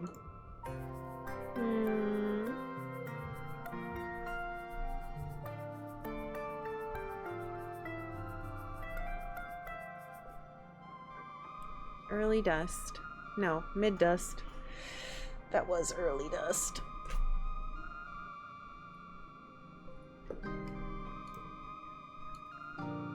Hello, my sweet pet. Alright. So now we're clear-minded, which is great. And we'll make more money if we try to make money now. So we should look at those options because we haven't done that in a while. And obviously this stuff is coming along really well. So it has been another hour, so I'm gonna take a break. I feel great. The weather is not bothering my office, so we're gonna keep going for a bit. I don't know how much longer, but we'll see. Eventually, I will slowly start to burn alive in here. So, wow, we have like none of these now, but that's probably good. Okay, I will be right back.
Hello. Thank you for waiting, guys. My husband is home, so I was saying hi to him. We have so much physical cards. So many physical cards, but it makes sense considering what we've done. Alright, so as I said, we should probably do stuff that gives us kudos. And if I remember right, doing this stuff on the wall gives us kudos and gives us animals. And we could get to the next level of that. Lookout duty? Yes, this pays you. And it gives us friendship with anemone, perception animals. But we could also dig or deliver things. Shoveling dirt? Nah, let's do it. I think it's a really cool new option. As much as I love increasing my friendship with Cal. Lookout duty.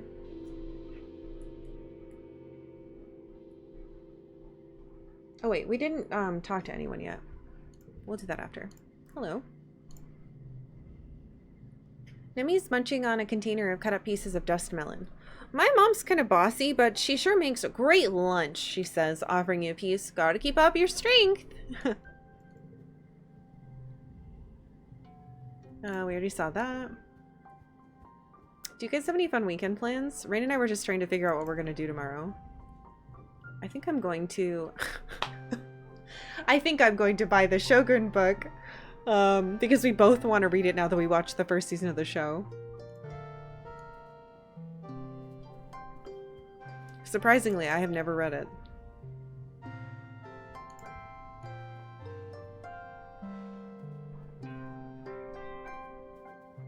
Where? Oh, there you are. Are you gonna tell me I'm a nerd? Deese asks, barely looking up from his holopalm. You can save it, I already know. Bro, I'm not gonna do that to you. I almost have enough to do animal stuff with him again. Our animals shot up. Feels so good. Alright. Lookout duty. You show up bright and early for muster with the other garrison recruits. It's mostly younger people. The older, more experienced security officers are all posted up for guard duty. Nemi's here, though. Her rowdy red hair tied back into a poof. I'm begging the writers of games to stop adding extra adjectives to redheads. Like, I feel like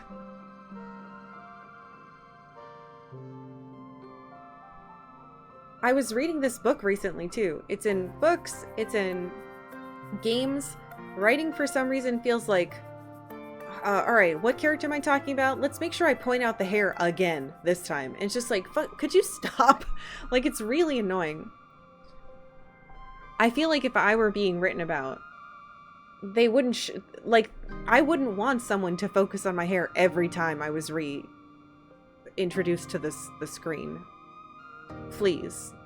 Stop. She shoots you a little grin as she falls information beside you. That's right. Yes. I remember the book. It was called Remarkably Bright Creatures. It wasn't very good. It was about basically an old woman and an octopus in a thing. And there's a guy who's Scottish who runs like a little store. And every single time you read that, every single time that Scottish guy is on screen, they mention his hair. And it made me so angry. I was like, shut the fuck up. When you have anyone else walk into the scene, you're not saying, and they're straight black hair. Like, stop. I don't know. There's something weird going on with that. It feels very to me as a redhead. I find it very obnoxious. And it's happening in this too, unfortunately. And it's weird because this has such... it has very thoughtful writing. But I feel like the otherness of redheadedness is still fucking in it, which is driving me nuts. Like, you have aliens. Why are you still pointing out the crazy, wild, insane, hard to manage red hair? Just stop. I don't know. I feel like I'm the only person who notices this, but it drives me nuts. Alright, anyway. She shoots you a little grin as she falls in formation beside you. You shift from foot to foot awkwardly, not sure where to put your hands. Nemi nudges you with her elbow and gestures that you should stand like her with your hands clasped loosely behind your back. You manage that just as Security Chief Rhett comes to speak to the recruits. I love he's got like an ear clasp. I really like it. I want jewelry like that. Good morning, recruits, he calls, his voice cutting through the still morning air. He pauses, looking at the assembled band of motley youth, and taps his ear. I'm not gonna salute him. Good morning, Security Chief Rhett. Rhett crosses his arms. Well, we'll be working on that, he says. Damn it! Working in the garrison isn't like other jobs, children. Here, you'll be expected to give 100% every day. If you burn some food in the kitchen or shovel the wrong pile of dirt in geoponics, it's no big deal. But here, it can be a matter of life or death, not just for you, but for everyone in the colony. Loyalty, dedication, self-sacrifice, and honor. These are the soldiers' creed, Rhett says, steely-gazed and even. You wonder how many battles he saw on Earth. Just like your mom, he doesn't like to talk about it. This is not a place for half-assed kids to run around and play soldier. You look around awkwardly at the other recruits. Isn't this a little intense for lookout duty? I just wanted to look at some big animals and bugs. Rhett catches your attention wavering and speaks directly to you, staring you right in the eye. Laziness and ego have no place here, he says. If you slack off and let something slip past you, you could die. Your friends and family could die. This isn't school, he booms. This is real life, real danger, and if you even blink too long, we're all dead. Oh, guys, I could take the no blink challenge seriously. No blink. No! Oh, God, This is what Girl Scouts trained me for. I'm so good at following orders. It hurts your eyeballs, but you stare Rhett down until he actually laughs. Well, he cracks a smile anyway, and he looks away first. That's the spirit, Solana, he says, clapping you on the shoulder. Yes! I don't mean to scare you kids, he addresses the rest of the group, but I really do need you to know that this isn't a fun little game. You can't sneak your little friends into the watchtower, you can't work on your homework, you can't catch up on sleep. Even though lookout duty seems like an easy job for kids to do to keep busy, it's very important. I need you to take it seriously like Solana here. God, I am a little suck-up goody two-shoes. I don't care. I'm proud. I'm really passionate. Ooh, becomes red. Hold on. 555. Why did that go down to 6? Oh, it's for unplayed cars. Guys, I got a 37. I can make this better, can't I? No. Maybe. 37. 36. I need the double 5. 37 seems good. Huge snark. You're such a butt. You know what? And you married me, so who's the loser now?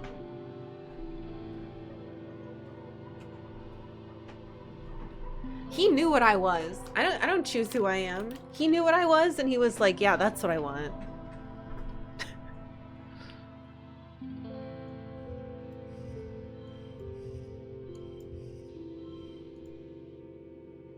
Soul 37.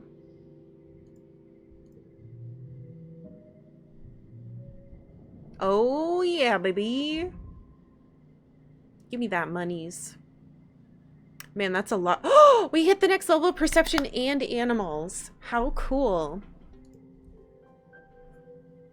Dude, my cards are so good. All right.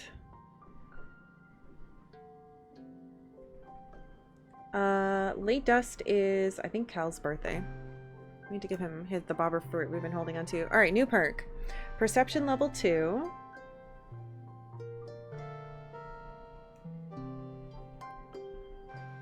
Is collectibles respawn faster and more slots are filled. Cool. That means we can give more gifts.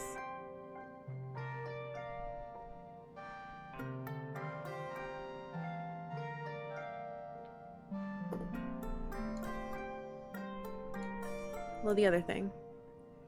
Animals level 2. Oh, extra gear slot! Huge! That's so exciting. I was hoping we'd get one. Oh baby, oh baby.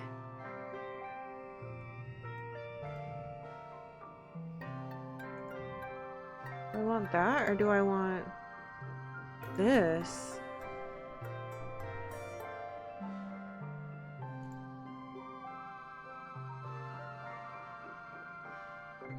She's wild about animals. I don't think I need the bonus to that, but the bonuses to the flush and to straights is so good. It's so good.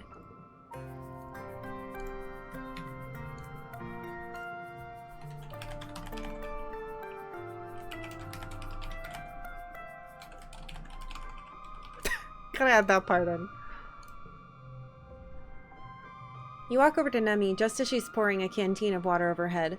"Holy!" she exclaims. "It's hot!" Alright, whose birthday is it? I think it's Cal's, yeah. Late Dust, Cal's birthday. I hope, Socks is getting better. I found something you might like. It's your favorite thing in the world, a blue bobber fruit. Hell yeah. Wow, that looks delicious! Thanks for the birthday gift, Solana. You know I love to eat. Wahoo! Alright.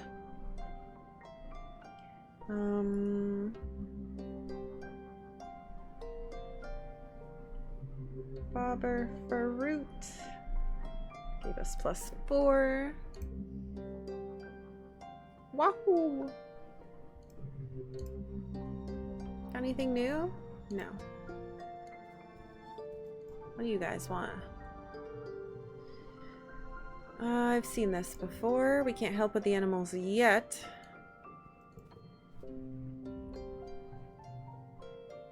We saw the thing about changelings.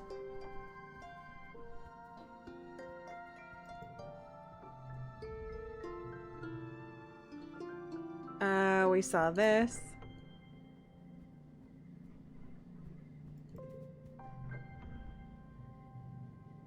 Science is a language of all things, even on a planet such as this, Ting says. As foreign as it seems, all living things act according to their biology. Ting tilts her head. And as biology is simply applied chemistry, which is simply applied physics, this means anything that is observable, and many things that are not, are governed by the rules of mathematics, which are as elegant and as constant as when the universe began. Gee, I wonder, who does she remind me of?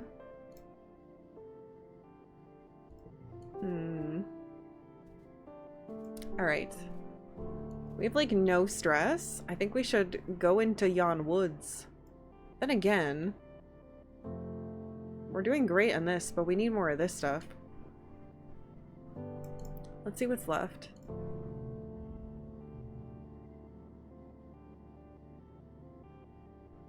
Events respawn in quiet now, so instead of at the end of the year.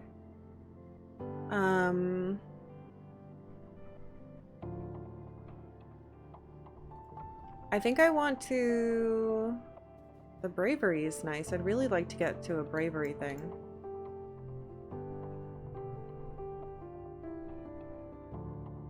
Biology and reasoning, or creativity and persuasion. I think I want creativity and persuasion. Let's do humanities. Oh, wait, no, stop. That's right. We have to be doing this. We need to make money. That's why we did the thing on the...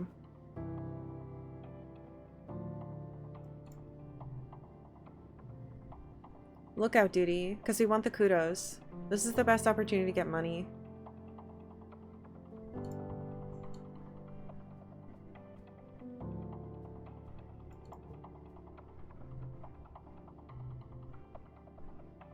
Toughness. Toughness could be fine. What's the transport job?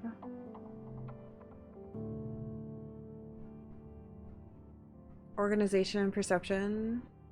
No. We are going to shovel some dirt. Because it's fun. And I want more friendship with Cal. Maybe we can play with the little critter. Hey, Squirt, your mom calls out to you. Don't you think it's time you started thinking about what you're gonna do when you're older? Oh, shit. No, my biology's bad. You look at her in confusion. Isn't she always telling you to stay in school?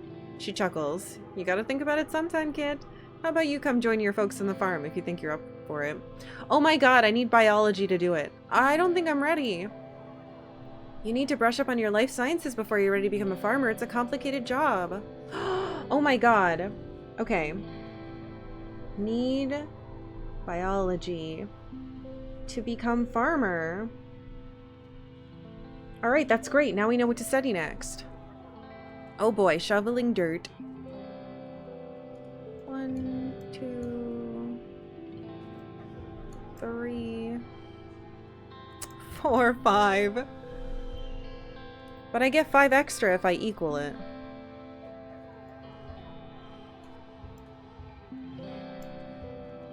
It's too many. 21. Damn you.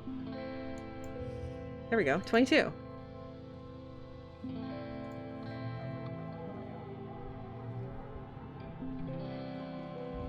Hell yeah. 18 kudos. Good. Just in case we need to buy something important. Alright. Early whet. Well, I know what we're gonna do. We're gonna study life sciences this month. Hey, a bobber fruit. That's good. You haven't seen your mom at mealtimes for a while. You're probably just missing her. She works really hard here, so she's likely working through lunch and dinner and then begging leftovers from the kitchens.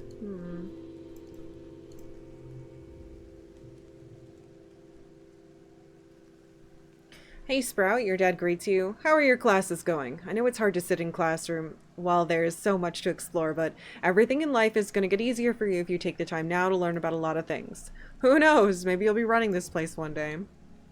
I don't want that. Just FYI. I'm not going to call you a nerd. Okay. Anyone's birthday? She's early wet. Do I really want to give her something? I guess. I know she likes cake. We can give her something shitty.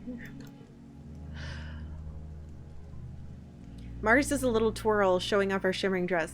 You wouldn't believe how many kudos I needed to nanoprint this dress, she says loftily. I won't even bother telling you. It would only make you jealous. Ugh. I don't know. Do you want a crystal? Yes. Ha! Mars laughs, taking the crystal and turning it over in her hands, inspecting it. Well, I've had better birthday gifts this year, but I admit this crystal is pretty fabulous. I'll add it to my collection. Okay, she likes crystals too. I should have known. That's helpful. I didn't know people could have more than one thing they liked. Wait, what?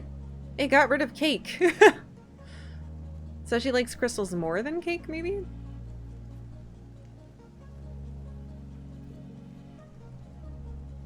Your dad doesn't have time to chat, but waves hello.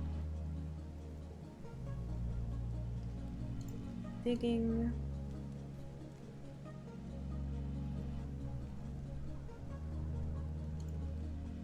Alright, let's study biology. Oh wait, do we still have the kudos buff? We do. One more month of doing work. Alright. Squeak. I don't want the toughness one.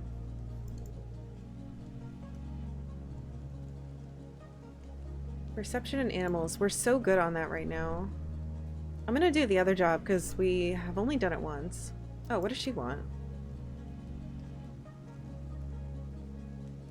And furthermore, your attitude towards your elders in general is entirely disrespectful. You find Utica delivering a scathing reprimand to Mars, who's doing her best to look like she'd rather be somewhere. Oh my god, anywhere else. Dude, finally someone's telling her to stop being a little jerk. You speak out of turn. You question the council's decisions. If you disagree with an order, you simply do not do it. I could go on. Do you need me to go on? Mars scowls. No, she replies. Utica clicks her tongue. I honestly thought better of you, Marzipan, she chastises. You have the sort of natural leadership ability I remember from when I was a girl many years ago. Mars doesn't roll her eyes, but you get the sense it's a close call. You need to set a better example for the other children, Utica continues. It's okay to have your own opinions, but you kids can't just do whatever you want. You have to follow the rules and respect your elders. I am setting a good example, Mars retorts, stomping her foot.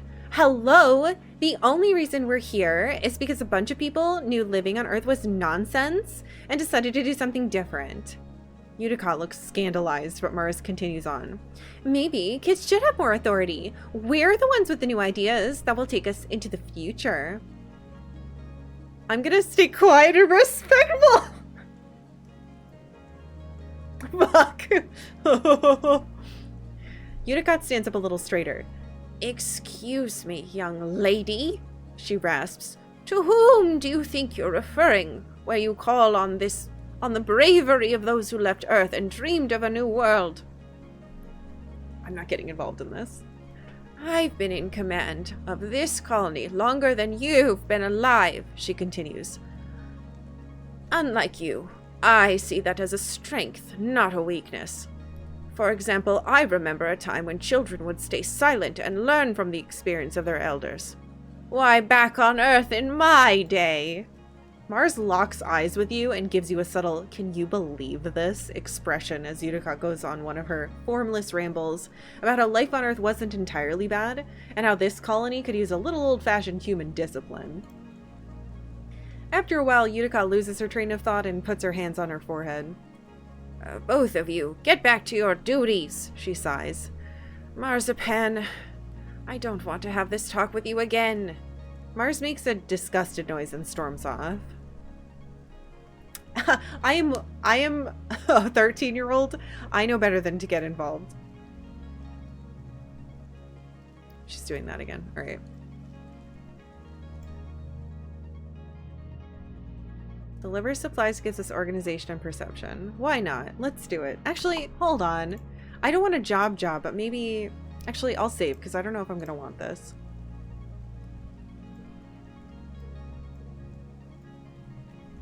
Can you tell me I'm working at the depot? Oh, you want to hear more? She humps and tosses her hair over her shoulder. You know, it's a lot of work. I practically run the whole command center. Requisitions and nanoprinting are the backbone of the whole colony. Wow, she sounds like Administrator Seek. Could work with you. Let's go straight to Seek and ask for a job. If Mars has something, you wanted to. No! Administrator Seek stares at you for a long time. Yes, they say finally. You're a proper rule-abiding child. Perhaps you can keep an eye on that Mars. They walk away, clicking their tongue and muttering, that girl, honestly. I unlocked Depot Clerk. I don't know if I want that.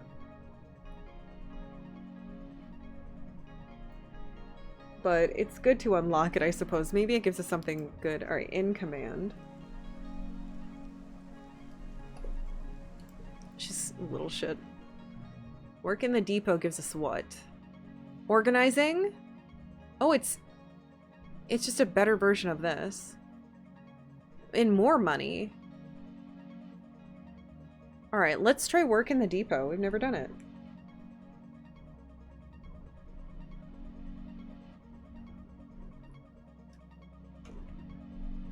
Yeah, we don't have that. And we could use more persuasion. Seek rolls their eyes when they see you report to the depot for your first day as a clerk. Oh, it's you. They deadpan. Jesus. Well, at least you might learn something useful while you're here. The depot is where the precious nanoprinter lives. Ooh. Seek lords over it like a tyrant, and they don't like children. They load the depot module on your holopalm and walk you through the process. People submit requisitions for the nanoprinter through this portal, they explain. It's your job to program the correct routine into the nanoprinter to fulfill the order. Then you mark it as available for delivery or pickup, depending on if we have a delivery person available. Seek grumbles. And we almost never do. With that perfunctory explanation, Seek just leaves you to figure it out what to do on your own. It's okay for the first hour or so because no one puts in a requisition at all. It is pretty early. Maybe everyone's still asleep? Let's clean and organize the depot because it would be ridiculous to do this and I don't want to look like I'm not doing anything. There isn't a lot to organize, as you don't store a lot of stuff here except for the things that people need all the time, like toothpaste. But you find a bucket and start to mop the floors the old-fashioned way, because there's nothing wrong with taking pride in your work. I agree! You're jerked back into reality by a haptic pulse through your holopalm. Your first order! You excitedly open your holopalm and read it. Elbow grease, 1 gallon it reads, from Cal, Geoponics, delivery ASAP. Oh no, I'm too stupid! I'm too stupid to know this is a joke. Fill the requisition. You fix the requisition to your holoscreen and fire up the nanoprinter. Huh? There must be something wrong because you're not finding anything under... Huh. You're about to punch in the parameters for something similar to what is in the requisition when you hear someone laughing behind you. OMG, Mars exclaims, leaning over your shoulder to look at your holopalm. Are you serious? Are you kidding me right now? Like, Solana, that's not even a thing. Mars snaps her gum in your ear. Ugh, yuck, as she reaches over and dismisses the requisition. Here, I saved you from being a nullhead today. Now you owe me one, she says. I take payment in acts of service. She hops onto the depot counter and primly crosses her legs. I'm so totally relieved to have you as my assistant here, Solana. Finally, someone to haul boxes and fetch things so I can focus on important work. Maybe we could share the responsibilities? Oh! I don't care which one of you is in charge, Seek interrupts, so long as you get the work done. Seek pauses. Wait, did you wash the floors? They say, looking impressed. Well, that does deserve a reward. Here you go. Yes! They swipe their holopalm and you feel your pulse as a couple kudos are deposited into your account. Mars can hardly wait until Seek is gone to giggle. Either way, I'm glad you're here. This job's usually so boring. Alright, this is probably going to be very hard. One is turning mental blue. Alright. One.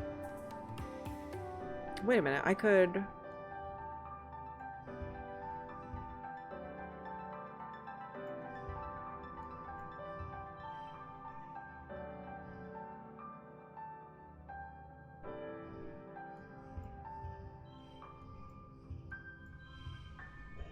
It's not right to put it here.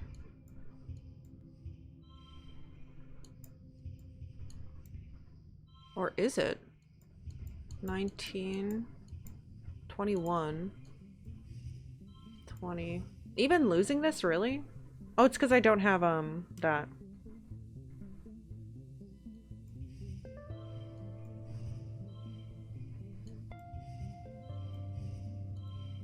because of the 5s. We need people to use their hearts too. Oh no, now I understand how that sounded to him. Oops. Poor kid.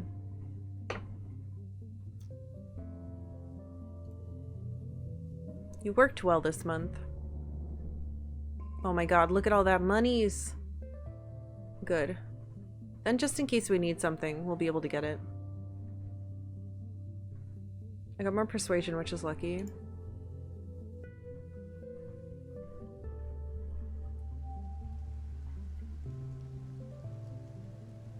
Mid-wet.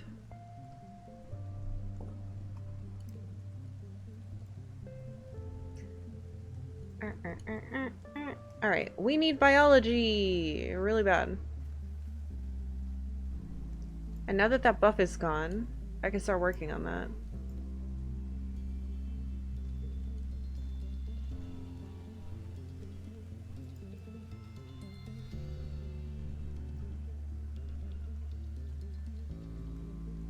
Tang is working in the lab taking notes on a vibrant vertominin specimen. Chief Engineer Instance has allowed me a great deal of intellectual freedom, she says. She does not see my age as an impediment to my contributions. In fact, she celebrates my youth. She says that it is the old who should look to the young for guidance, as we are unburdened by tradition. Tang allows herself a rare smile. In some ways, she is the mother I've always wanted, she adds quietly. My own mother was burdened by many things. Oh. Here, have a yellow flower.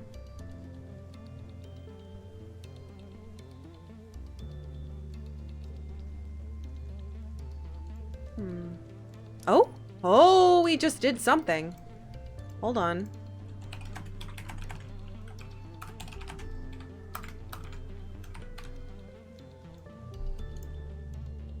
Tangent is deep in conversation with one of the other scientists. He seems to be consoling her, though Tangent's face betrays no emotion as he claps her on the shoulder and reassures her that she's doing really well for someone so young, and that everyone compromised some of their samples when they were first learning. Oh no! He leaves and Tangent sighs as she goes to put her head in her hands, stopping short when she realizes she's still wearing gloves. She peels them off and digs her fingers into her eyes. Are you okay, Tangent? I'm fine, Tangent replies immediately. I compromised an experiment I was working on because the vent was still open when I was spraying the workstation down with sanitizer. She sniffs. It's so gross here, she says. I probably did that fungus a favor. Tangent takes a bottle of sanitizer from under her workbench and cleans while she speaks. There are pollen spores everywhere, she whines. And he comes over here and tells me, it'll be okay, Tang, like it's his job to console and patronize me.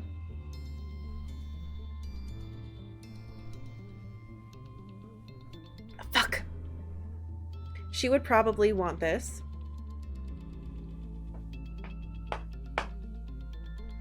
But I don't think she needs to hear this right now, though. No, I'm gonna do it. But it is okay to make mistakes. Tangent shoves the sanitizer back on her workbench. Like, I know what the right choice was there, but I don't feel like I would have said it. Okay, she shoves the sanitizer back under her workbench. Don't you understand? She says, frustration seeping into her voice. If we never feel the pain of failure, if there's no cost to it, why would we ever improve?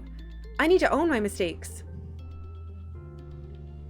What I don't need, she continues icily, is someone to pat me on the head and tell me it's okay, and the adults will make it all better. I messed up, she says. Just let me fix it. Don't make a big deal out of it like I'm a child with a boo-boo.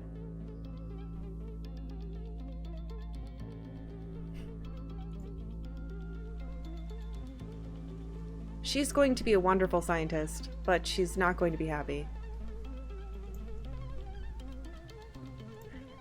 Then again, she's probably going through the hormones too, so.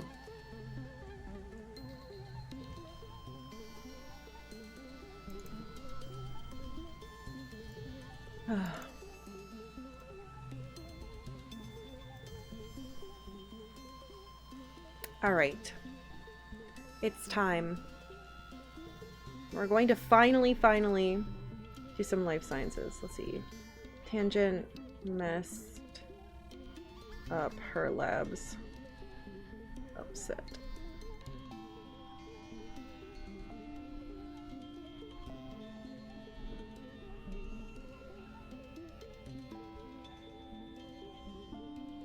Biology and reasoning.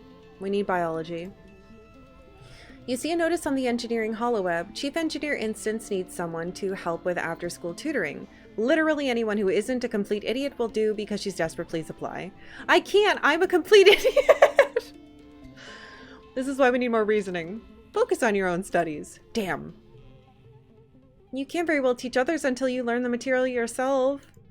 That's what I get for spending a couple years messing around outside. Alright.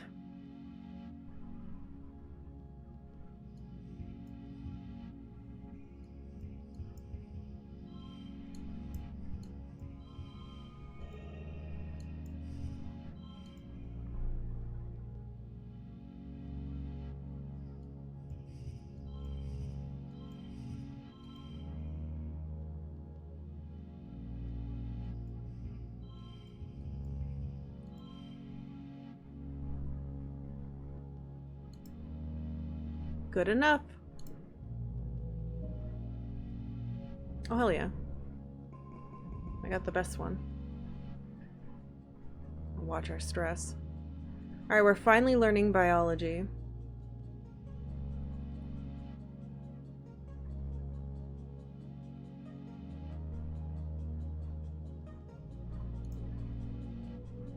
It's a shame we couldn't do that other thing, but again, we gotta get smarter first.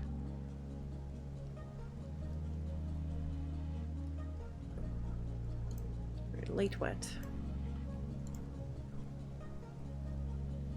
Save over this.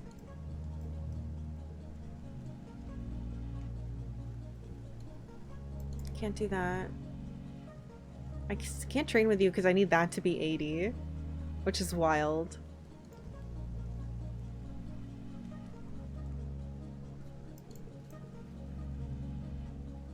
Oh hey, look, I can finally... Yay! Want to hear a nature fact? Oh, cool! Oh my god, they're so much cuter than I thought. You recently overheard the children learning how to count by studying hopeyes. Hopeyes have 1 foot, and 2 tail forks, and 3 stomachs, and 4 eyes. And if you see 5 of them together, that's lucky! Cal laughs, finishing the mnemonic for you. Wait, how'd they find out the hopeyes have 3 stomachs? I don't want to know. Oh? You spot Cal heading toward the barns at the far end of the farms. Hi, Solana, he waves. Hey, what's up? Just heading over to the barn. I finished before everyone else today, so I told everyone I'm gonna clean it. No one wants to get roped into helping, so it'll just be me and Socks. You should come with. Yee! Cal whistles as you enter the barn, and the chest where Socks sleeps starts to rattle. He laughs and pops the lid, hefting Socks up into his arms. Hey girl, he coos. Time to get some Forbidden Daytime zoomies out. You and Cal play with Socks for a little while, chasing her around the barn. She chitters and stomps her stubby little legs, clearly enjoying the attention. I have a little while before I have to get back to work, Cal says. What should we do? Let's teach Socks a new trick. Oh, hell yeah. More animals. Good. Alright.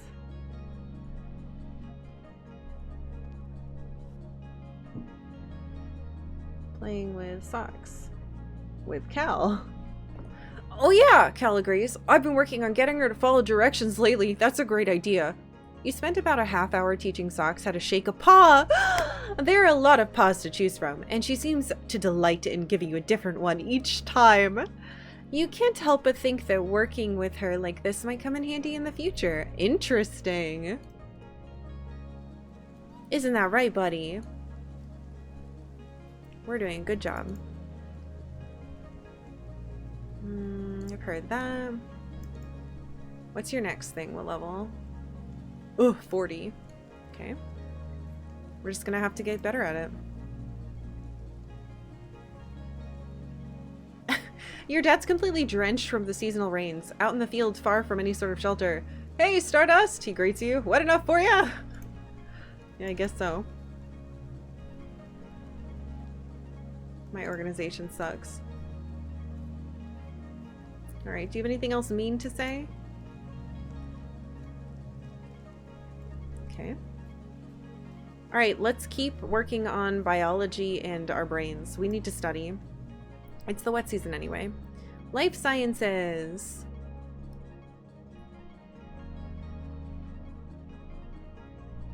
And maybe this will unlock that other thing.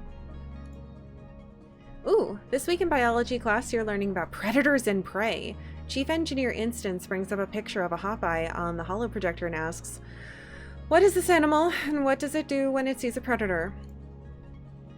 Tang's hand shoots up. They hop away very quickly. That's why we call it a hopeye. Instance shakes her head. Tang, you should know better than that. Many prey animals run away from predators. What do only hopeyes do? Tang blushes and looks down at her lap, mortified that she got a question wrong. Oh, I'm so sorry, honey. Oh gosh. They thump their feet. Gut feeling. That's debatable. That's funny.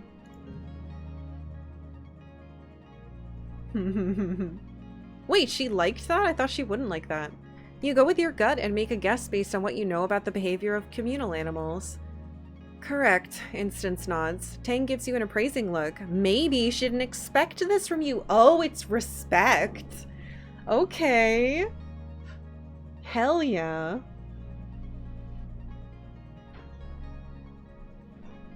Tang impressed by my animal knowledge. Yes. Get to work. I'm worried because we're changing, like, obviously this is most of my stuff. Do I want that though?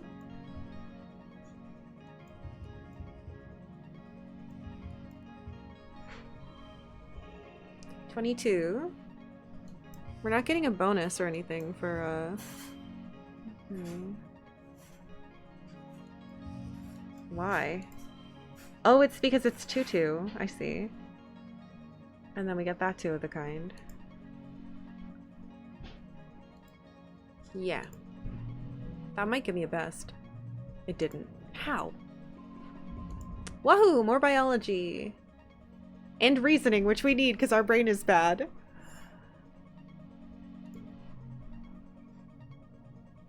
It's been a long month of being cooped up indoors. While it poured rain and everything got too muddy and gross to play outside, you and the other teens are in the lounge again, and everyone's getting a little antsy. It's almost glow. What is this? Tangent and Cal are bickering about something, and Dees must be bored enough that he's letting Mars paint his fingernails. Surprising he's letting anyone touch him. Nemi's trying to do a dance she learned from watching Holovitz, and she's failing miserably. The sound of her music fills the room. You're starting to feel a little off too, but, like, it's weird?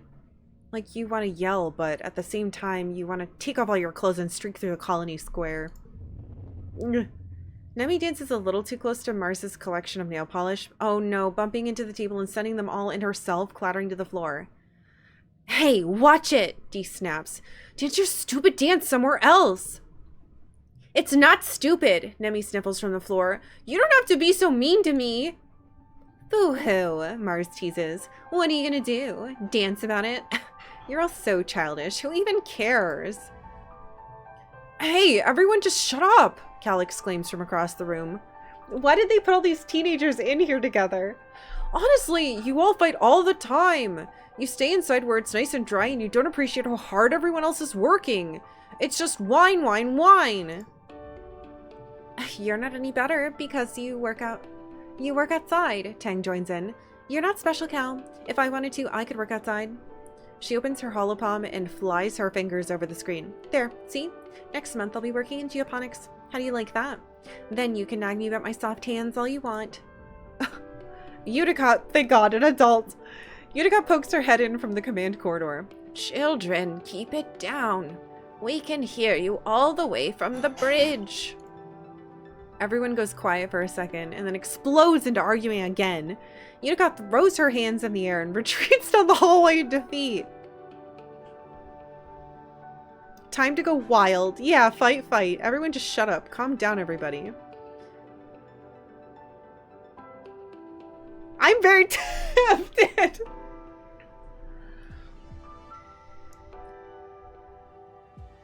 Let's do it. Let's just go nuts. We're a teen. Hiya! Yes, some rebellion. Somehow the rambunctious group tumbles into your quarters. Thankfully, your parents are out. Everyone keeps fighting, and it's starting to get physical. Mars and Nemi get into a shoving match, and Kel and Dees join in too. Tangent yells from the sidelines, cheering when Mars knocks Nemi right under her butt.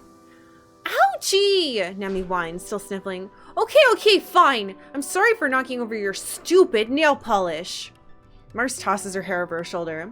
Apology accepted. You can pick them up while you're down there. She flounces onto your bed. Now I'm bored. I can't believe I'm bored of bossing people around. Wait, Dee says, jumping up. We could play spin the bottle. Everyone looks around in surprise that Dee suggested that, but you can tell they're all kind of into the idea. Your tummy flips over in a way that's not uncomfortable. A kissing game?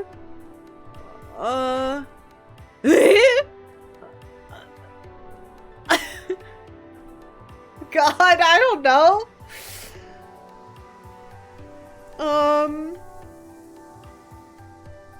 I think if I say I don't know, that's me telling the game that I'm not interested in that. I don't want to do 7 minutes in heaven. That's too much pressure. But we're being a wild teenager and our hormones are crazy, so we went in with the flow and let's just say, yeah, spin the bottle. Everyone giggles nervously, but more courageous voices prevail, and soon you're grabbing a bottle to spin. Oh God, just sort out partners. Your palms sweat as the bottle spins on your turn, spinning, spinning, spinning until it falls on Dees?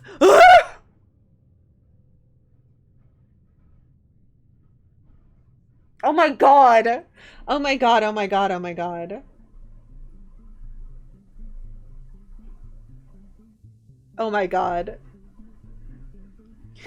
Everyone hoots and hollers. Dees? But he looks completely unbothered. In fact, he looks excited. He unbuttons his shirt collar and slicks his hair back, giving you an exaggerated eyebrow wiggly come hither look that sends everyone into hysterics. What do you do? Oh my God. I can't believe he did that. Well, but that means he why by hot. This is a children's game.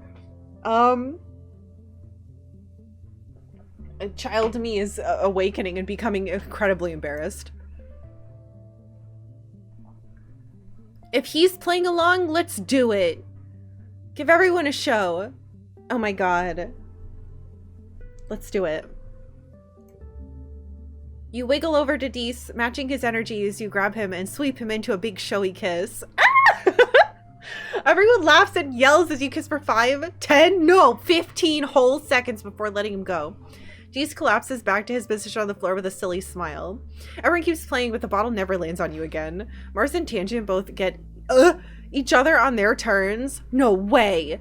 Making Tango completely red as both times Mars plants a chivalrous kiss right on her lips. Oh my God. Mars and Tangent, who'd have thought? Oh, the next day you all feel terrible. It feels like your arms and legs are made of lead, and it takes so much energy to do anything. You can barely make it out of bed. All the energy from yesterday's been drained out of you, and then some. It lasts for a week. Some of you can't even get out of bed. And when you do, your moods are all over the place. Aggressive, sulky, impulsive, until your batteries run out and you sleep for over 12 hours straight. Oh. You're resting in the lounge with your friends, watching holovids and grazing on roasted pixie beans, when your dad and Chief Engineer Instance come storming through the door. You! Instance snaps, smacking the bowl of pixie beans out of Mars's hands. Stop eating those this instant! Mars looks like she's about to smack some sense into Instance, but your dad steps in. I'm sorry, everyone. We were wrong about the pixie beans. They're not safe for you kids to be eating. What?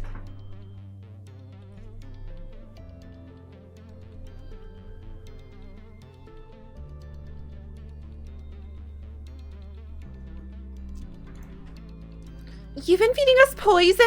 Mars shrieks. Oh, ew! Ew, ew, ew! Do my dads know you tried to kill me? Your dad spreads his hands. No, they're not. Don't worry, Mars. Calm down. They're not poison. There's just a chemical in them that hyperbonds to estrogen and testosterone. Your big teenage growing hormones, and the brain likes binding to that new macromolecule a lot more than the regular kind. It's been making your moods unpredictable and causing periods of hypo and hypermania. Oh no.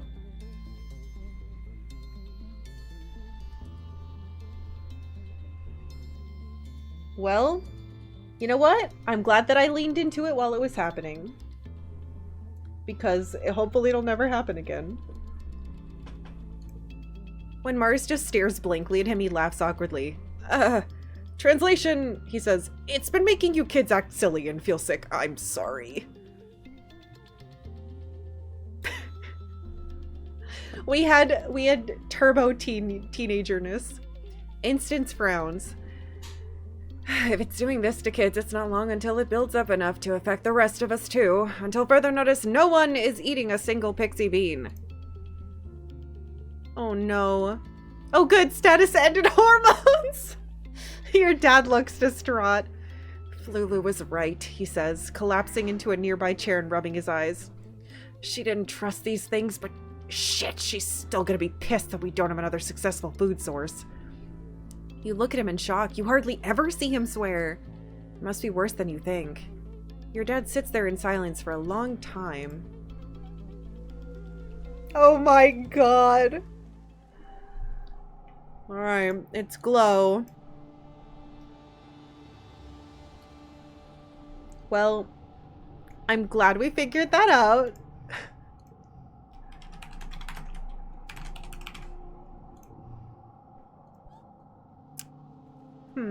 How mad are you? Your mom gives you a stern look. Oh no, she just doesn't want me wandering around. That's fine. Maybe we can find another crystal, since we know that Mars likes them now, even though I don't care about her liking me. Hey, dude. Deese pokes a glowing bubble bud with his toe.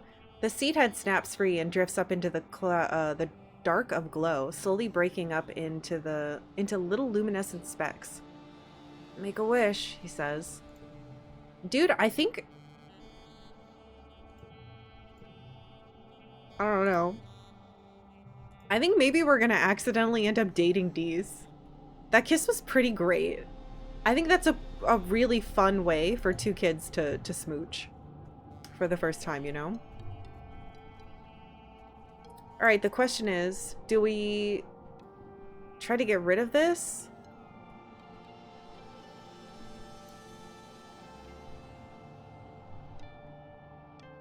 Because something stressful is probably going to happen tonight.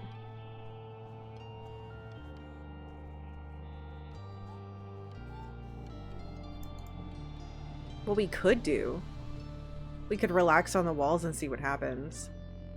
And increase our friendship with him. Maybe relaxing on the walls does something with him. I think I want to do that. And then we start the new year off right. Or it might be a waste, but let's just do it. The view from the wall during glow is absolutely breathtaking. The wormhole seems to smother the sky like a swirling jewel-toned bowl pressing down on the gloom. Everything in the wilderness is lit up and seems to breathe in and out with the planet, like one living creature made of stars. It's beautiful. You could almost forget how dangerous it is. I can get rid of the baby thoughts.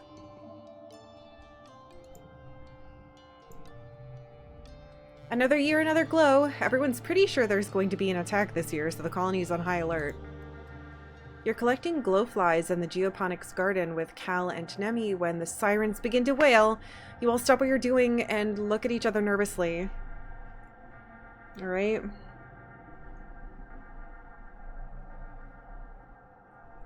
We're in geoponics. Your parents run off to help defend the farms, telling you to get inside the greenhouses and stay quiet. Nemi declares she's going to the walls to watch the soldiers fight. She knows a good spot.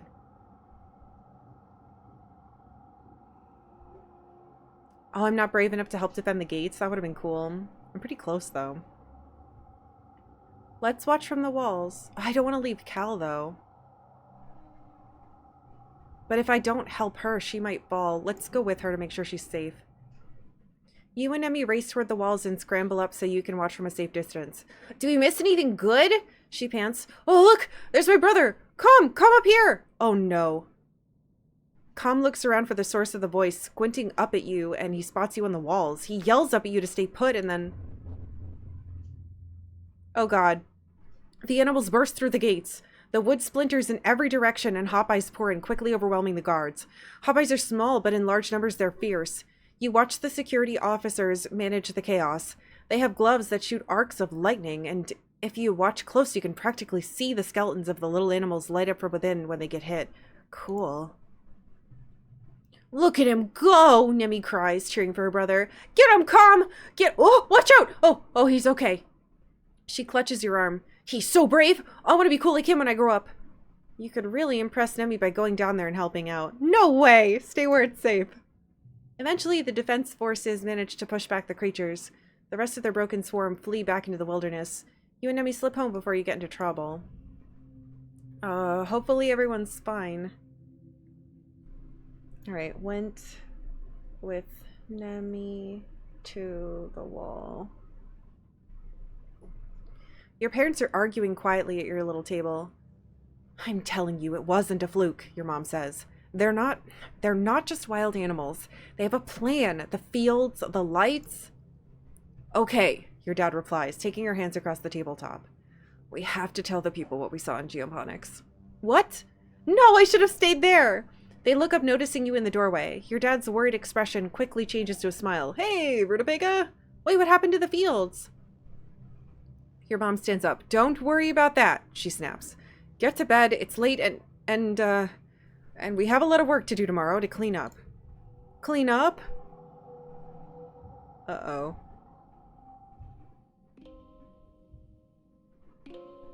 Okay. Hey, look, we're getting older. We're 14. Oh, look, you look different. Oh my gosh. Look how much we got for animals and perception. Okay.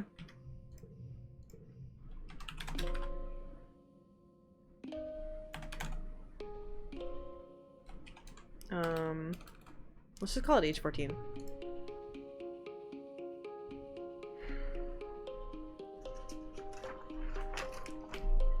Oh my god, everyone looks so different.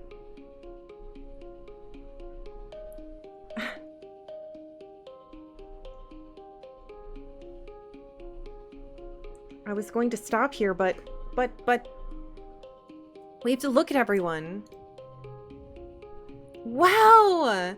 Nemi's in the middle of tying her mane of hair away from her face.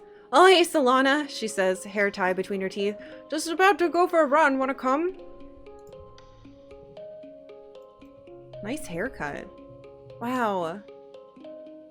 Tang is tapping away at a hollow screen, smiling to herself. Great news, Solana, she says. According to the antiquated, culturally insensitive reckoning of mental prowess once used by humans on Earth, and by that I mean IQ testing, I'm officially considered a genius. She shrugs. Tell me something I don't know.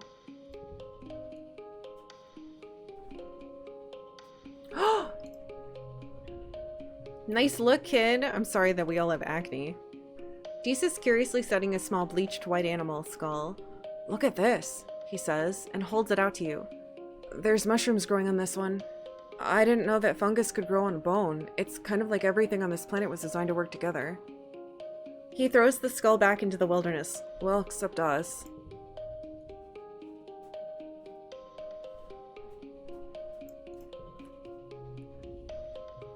Oh, your hair is wonderful. Cal's standing in the garden watching a pair of Dorbs moth flutter overhead. They're the worst, he says, frowning. We gotta find a better place to put the grain, cause they just get everywhere. You'd be surprised what kind of hole they can squeeze through.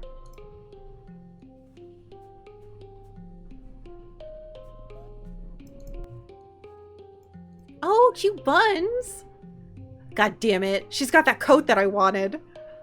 What do you think of my hair? Mars asks, fiddling with the ends of one of her twists. I see you eyeing it. I'm growing it out. She's right. She's right. Dude, what the hell, Tom? Thank you so much for the 1400 bits. Age 14, yay. Thank you. I really appreciate it. She's gorgeous. It's a shame she's such a brat. She sighs and buries her face in her hands. It's so boring here. I'm literally watching my hair grow. Alright, hold on. We got something that he likes. Am I a freak that I want to date Dees? Why is this happening? I've been foraging a lot, Dees says, hitching his bulging backpack up on his shoulders. There's a lot to eat if you don't mind eating bugs and mushrooms. Hey, I have an extra one. Do you want it? I want to find out his birthday. Alright, alright, alright. We officially are a new age.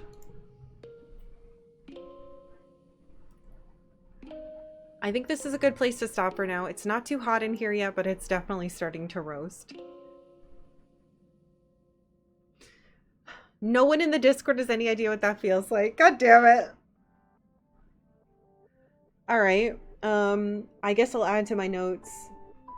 We all look older.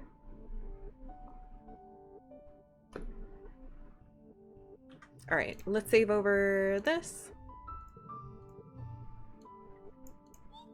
Squeak. This is so cool. I was wondering if we would age slowly or if we would just like shoot up in age. I look pretty good, I suppose. Alright, so recap. We are incredible at this stuff, but we really need more bravery. We need biology and we need reasoning. So that's what we're going to focus on now that we're 14. Hi, Octavia. I think I'm done for the day. Thank you guys for being here. I really appreciate everyone doing subs and stuff to help support the stream and make it so that we do Saturday streams. This is going to keep going, and if we hit it before the end of Friday this upcoming week, I'll do another one. Again, it'll probably be later in the day on Saturday. Because I have a hair appointment. That was the only day I could get it, so yeah. If you're new, feel free to click the follow button. I will be streaming Monday, Tuesday, Thursday, Friday, and maybe Saturday. This game will only be on the weekend, but the game that I'm currently playing, which is Breath of Fire Dragon Quarter, will be all week. So I hope you have a wonderful rest of your weekend. I hope to see you in Discord. Oh, I should say, I'm probably going to do a late night stream tonight, just an extra random one. I'm going to see if I can stream Final Fantasy XIV. My game did crash 3 times yesterday. It's getting worse again. So I don't know, but I will try. And if it's a failure, at least I tried. So I might see you later today. Anyway, I love you guys. I'll see you later.